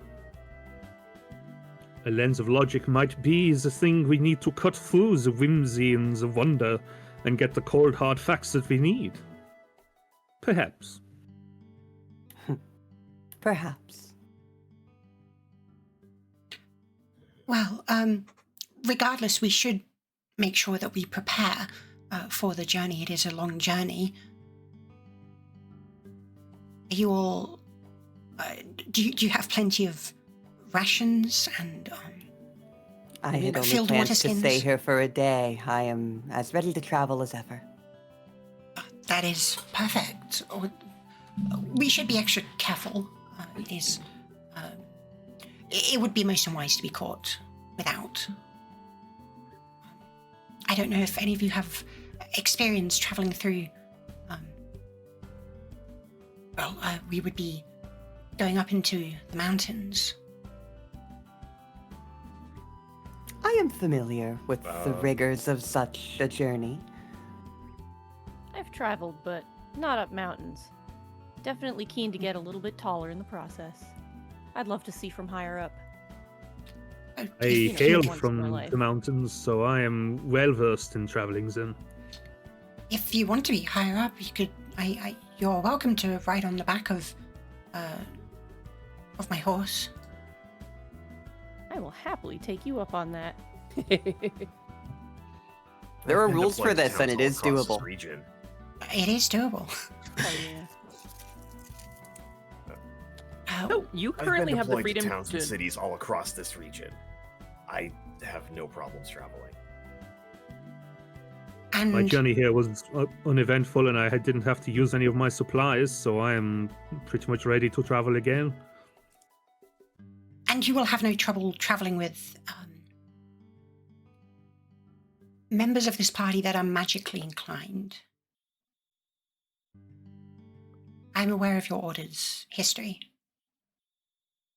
Hang on, I think I'm lagging something pretty fierce in Discord. Let me Oh just yeah, connect. you Oh, are. no. Oh It's Yeah. coming through. yeah, go reconnect. It's like a 3-second delay. Woof. Oh no. Oh. As you can tell. Yeah. I caught myself talking over him a couple times. Okay, that's better. yeah, that sounds better. Did you hear what I was asking? Right to do. Say that again, one more time. And just to be certain, you, Gingo, will have no issues traveling with members of this group that are more magically inclined. I am aware of the history of your group, your order. I happen to be magically inclined myself. It's not a problem. Just, keep everything above board. No, Define above board. no demon packs, no fae packs. Don't. Look, I'll let you know if you're messing up. All right.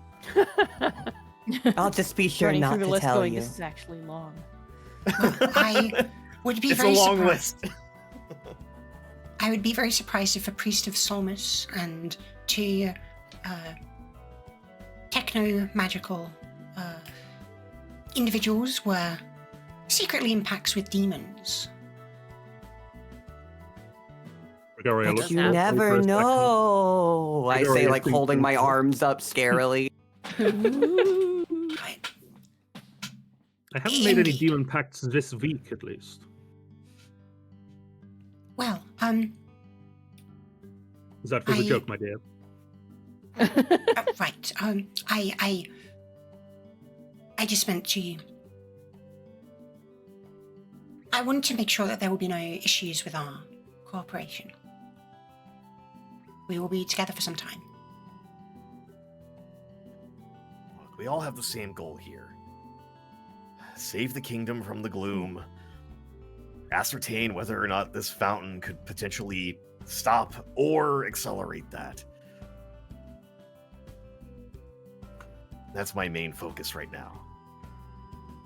I could maybe look the other way on anything else for the time being. I can work with Excellent. that. I had heard that the new and improved Ordo Galant were a little bit more open-minded. I'm glad to see that that is the case. If you're willing to turn a blind eye every now and then. Not that I would do anything to upset you and your other orders, of course, but We should That's talk about good. what sort of work you wanted patronage for sometime. Maybe over tea. that would be delightful. I have several journals on the subject if you'd like to see them. That sounds fascinating. We are perhaps something to discuss while we are traveling. We should. I wouldn't want to press everyone too much, but if no one has any Well, matters aren't to we- attend to immediately, we should make sure that we have do we everything have to ready. stay here for a few days? It is the first time I've had open access to a castle like this. I'd be curious to see if they have their crypts underneath the castle itself and to see how they take care of their dead. You probably could They check Yeah. that. Did say I could go anywhere. They did say that. I am already walking off towards the crypt. You expect the crypts to be enterable probably through, like, there's a graveyard sort of in the far, like, northeast edge of the castle. Or if they have a small chapel, I would expect it to be there. What time of day Yeah. is it right now? Probably 3 in the afternoon. Okay. Then we shall meet here this evening at the gate. Yes, this evening at the gate. We'll depart in the morning. Excellent. Then I shall prepare some supplies of my own. If anyone is welcome to join me, I reasonably know my way around the castle. If there is anything that you would need a Heinthon to carry, then that can be arranged as well. My horse. Yeah, Dart meets you with your horse. Hey, did it go all well in there? Yes. You have, any issues? No? Good, great, awesome. And thank you for taking care of Heinthon in my absence. Yeah, well, glad to hear it. Happy when things go well, you know? He is usually quite well behaved. Oh, yeah, it was a dream. Told me all sorts of secrets about you, you know. Ariane kind of laughs nervously. Yeah. Thank you. She kind of Yeah, takes the certainly. reins. So, you'll be heading out to the mountains then? That would be correct, yes. I presume your charge is to protect the castle and the town. Yeah, more or less. There's not much here. Even less to protect it. So, it falls to me and mercs like me, you know? I hope that your time guarding the castle is uneventful in our absence. Yeah, well. It is what it is, isn't it? They're sending the kids out. So, I mean, they got nothing left. Right. Well, thank you. Yeah, good day. Good day. And he departs. Ariane kind of turns towards Gregory, Arena, and Ginga. Will any of you be joining me to prepare supplies for this journey? Reno will go with you, especially if it means leaving the castle. Yeah, Gregorio has nothing he really needs to do here, so he'll accompany you as well. Before we head back to town, Ginga will snap their fingers and say, "Take off!"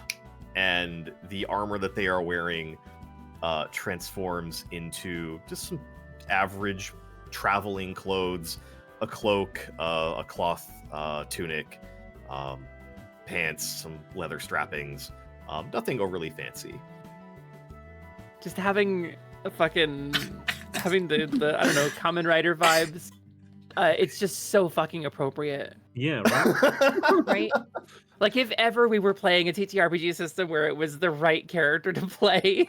True.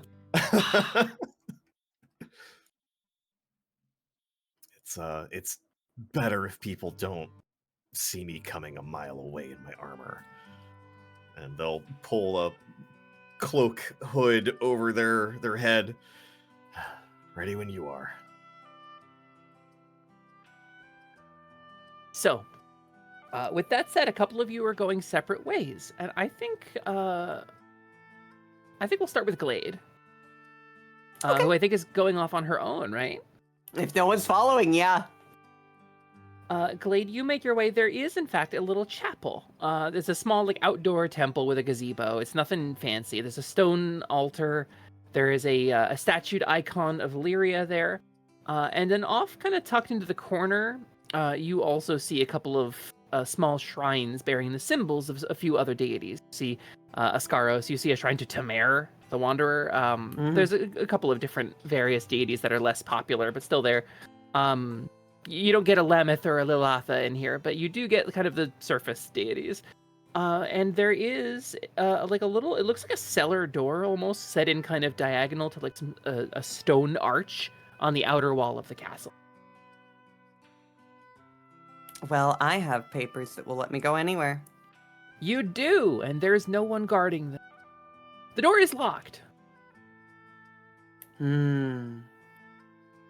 I briefly, I look at the papers, I look at the lock, and I say, he lied.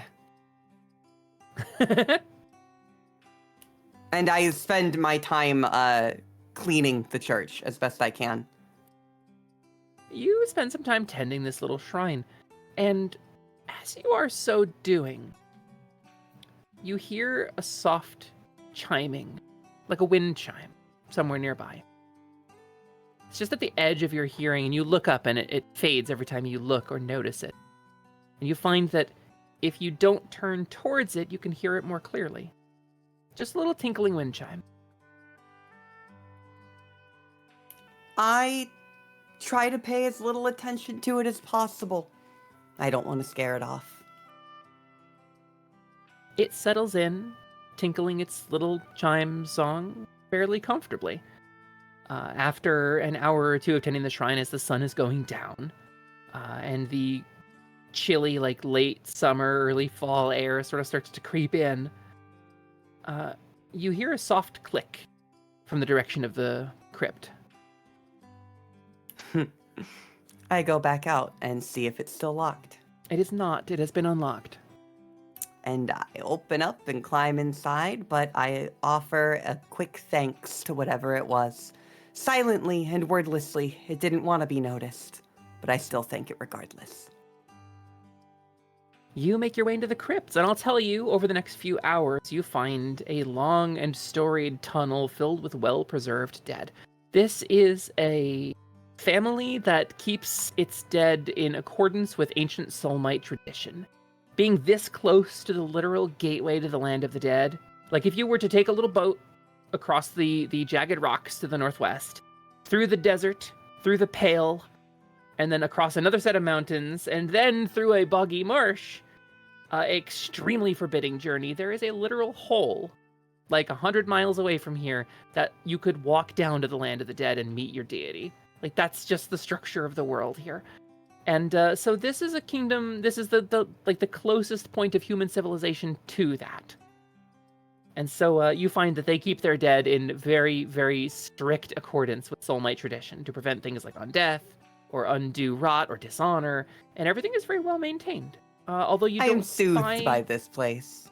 You don't spy any tenders, and you think it's been a really long time since anyone's come down here and cleaned. It would be weeks of work to dust and maintain and re-anoint all of these graves, and it does need to be done, but weeks of work.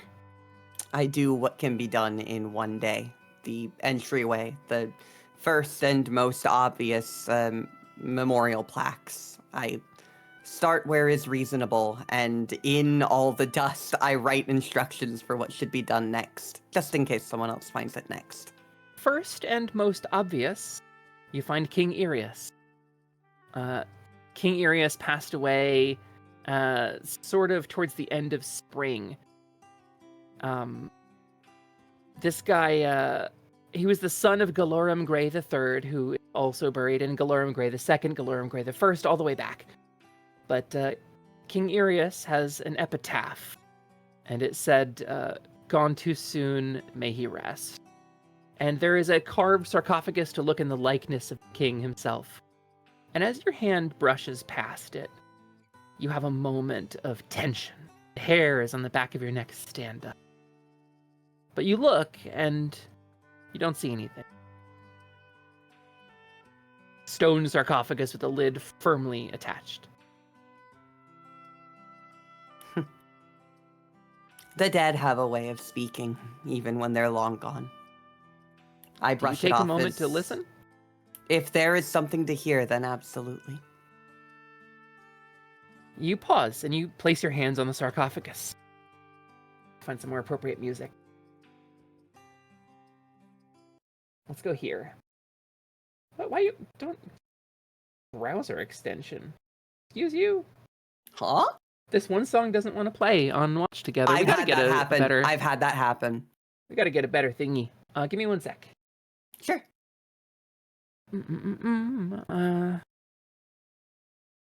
This happened to me like 3 times mid-session where I was like, the song I That's put in there does not work. I have to test so them every weird. time. Yeah, I guess I'll just get a different listing for this song. Yeah. We'll play the OG version of this instead of...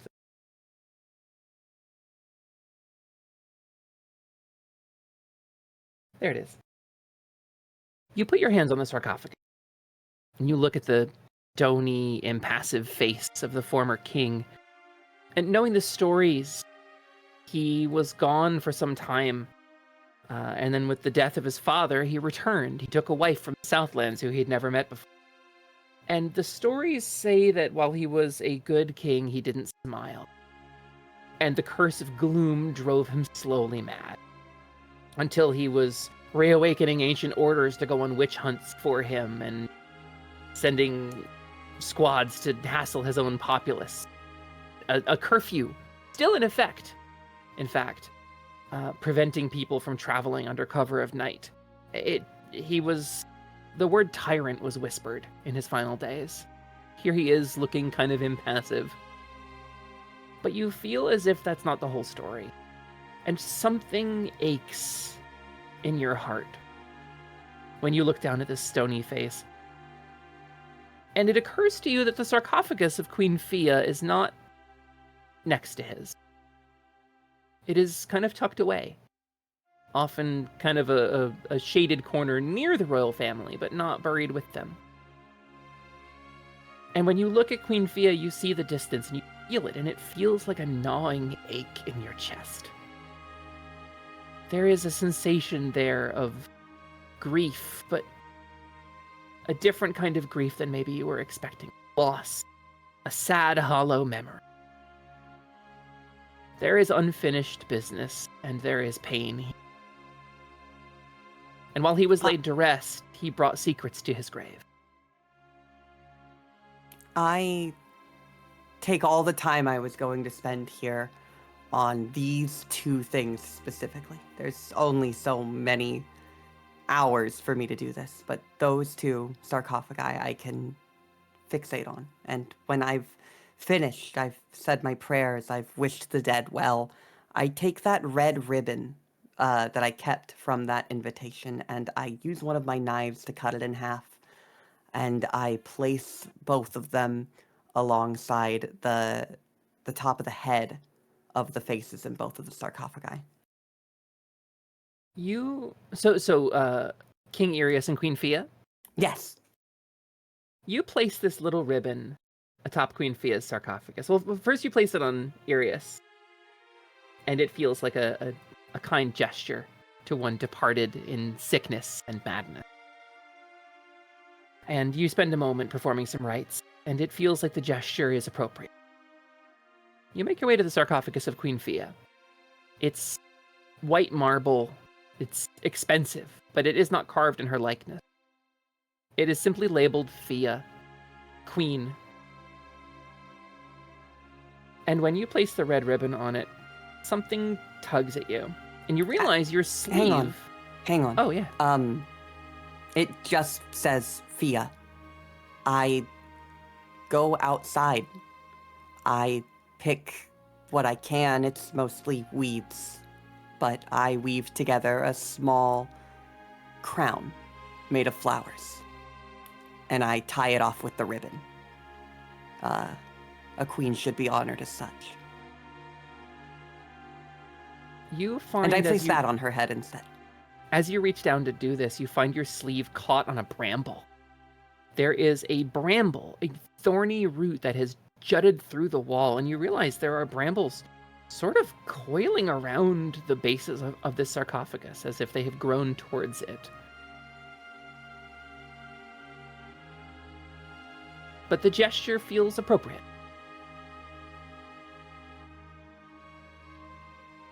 And that's it. And you spend the rest of your time tending the tomb.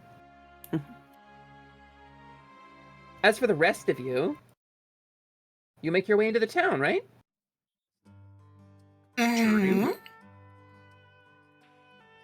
Yeah. Do you stop anywhere on the way to the town? Do you visit the fountain? Do you visit any royal situations in the castle? Or do you go right back out into Cobbledown? I think Ariane does want to stop by the fountain. I was gonna say, yeah, we should probably take a look at the fountain. Mm. It's All right. part of our whole thing, Mm. so. Let me move us over. You arrive at the Heart of Altander.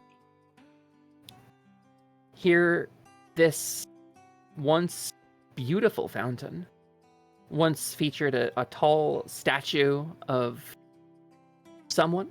You see the plinth where there was a statue, and you can see the stone where it was broken away. You now see only dry, cracked cobbles. It's a deep fountain, deep enough to fully submerge in if you're less than 6 feet tall. But now the courtyard is overgrown with wild flowers and tall grass. The banners of different duchies and states and kingdoms from around the area used to hang in a symbol of unity along the back wall, but now have moldered away untended. And you can see these heavy, sort of copper pipes set into this plinth in the center where water once flowed, and then copper drains. I am very excited to restore this. I never saw it functioning, but I've read a lot about it. I imagine it was quite picturesque in its heyday. Yes. Yeah, Would be- whatever statue once stood on the plinth has been removed. Would I know what Are statue there was any once traces there? of it at all? Sorry, 2 questions. Umi, you can make me a knowledge check if you like. Prin, what was your question? Are there any remains of it at all? The Like bottoms any of signs some... of it? Did it get broken or? There are some rough spots on the stone where it looks like the feet maybe stood on the statue. Ariane! That's double sixes, Damn. baby. Nerd. I'm a Ariane. nerd. You feel strange, a gnawing, hollow sensation in your chest when you look at this. This is wrong. This is an abomination, an affront, a cruelty, a dishonor so deep and so profound that it turns your stomach. to look on them. And you feel something surging inside of you, a memory, a thought, a something, and you can quell it. It's a strange and unpleasant sensation, and you feel as if it might overtake you. The curse is coursing through you. Those of you around Ariani can see a shadow extending out from her in more than one direction, as if multiple light sources are being cast on her. The magic is obvious. I think that unless one of the people around her shakes her out of it, she probably wouldn't. She'd probably get lost in it. Is she just kind of staring off into space? Yeah, like this? she's staring at where the Oh yeah, fountain. Rena's totally gonna shake her because she's gonna be like, this is probably what it looked like when I had that nightmare. Like, The minute Rena touches her, Rena is also taken by the magic. Rena's shadow splits in 5 ways. And Gregoria Rena, you Putnam. feel the curse coursing. Oh, jeez. great. Gregoria kind of sees Rena freeze up, holds his hand out, and the fingers on the orb at the tip of his arm retract in, so it's just like an orb, and it detaches and floats in front of him and like hovers above his free hand, and he's going to cast Mana Search. Okay, what does this do? Basically, the Magisphere transforms into a detector which shows the caster location of all magical items within the area of effect. What does it show again? Or the location of any magical items within the area. Oh. Of effect. It doesn't tell me what type of magic or how strong it is, but it does tell me if there's something there. The fountain is a wound in magic itself. The fountain was once part of the fabric of the Wayfarer and of the magic of this world and has been ripped apart. In cruelty and anger, you can see the spikes, the rips, the jagged scars in magic. And the magic that is coursing through Ariani and Rena is swarming around them like a horde of angry bees. And there are bits of it drifting through the air, but it is clinging to them, pressing on them, crawling over them. The curse is very aggressively and pointedly assaulting the two of them. Gregoria would hold out his spare hand and be like, "Don't touch them," to Ginga. He's like, "Don't touch them." Ginga reaches for their badge, and their horns grow and their skin turns a pale blue, and they cast counter magic on both of them. That's a +2 on willpower rolls, right? Yeah, Oh. I was going to do cost that. me 2 XP or 2 MP. Okay. Your wave of anti-magic rips out. We go now to where Rena and Ariana.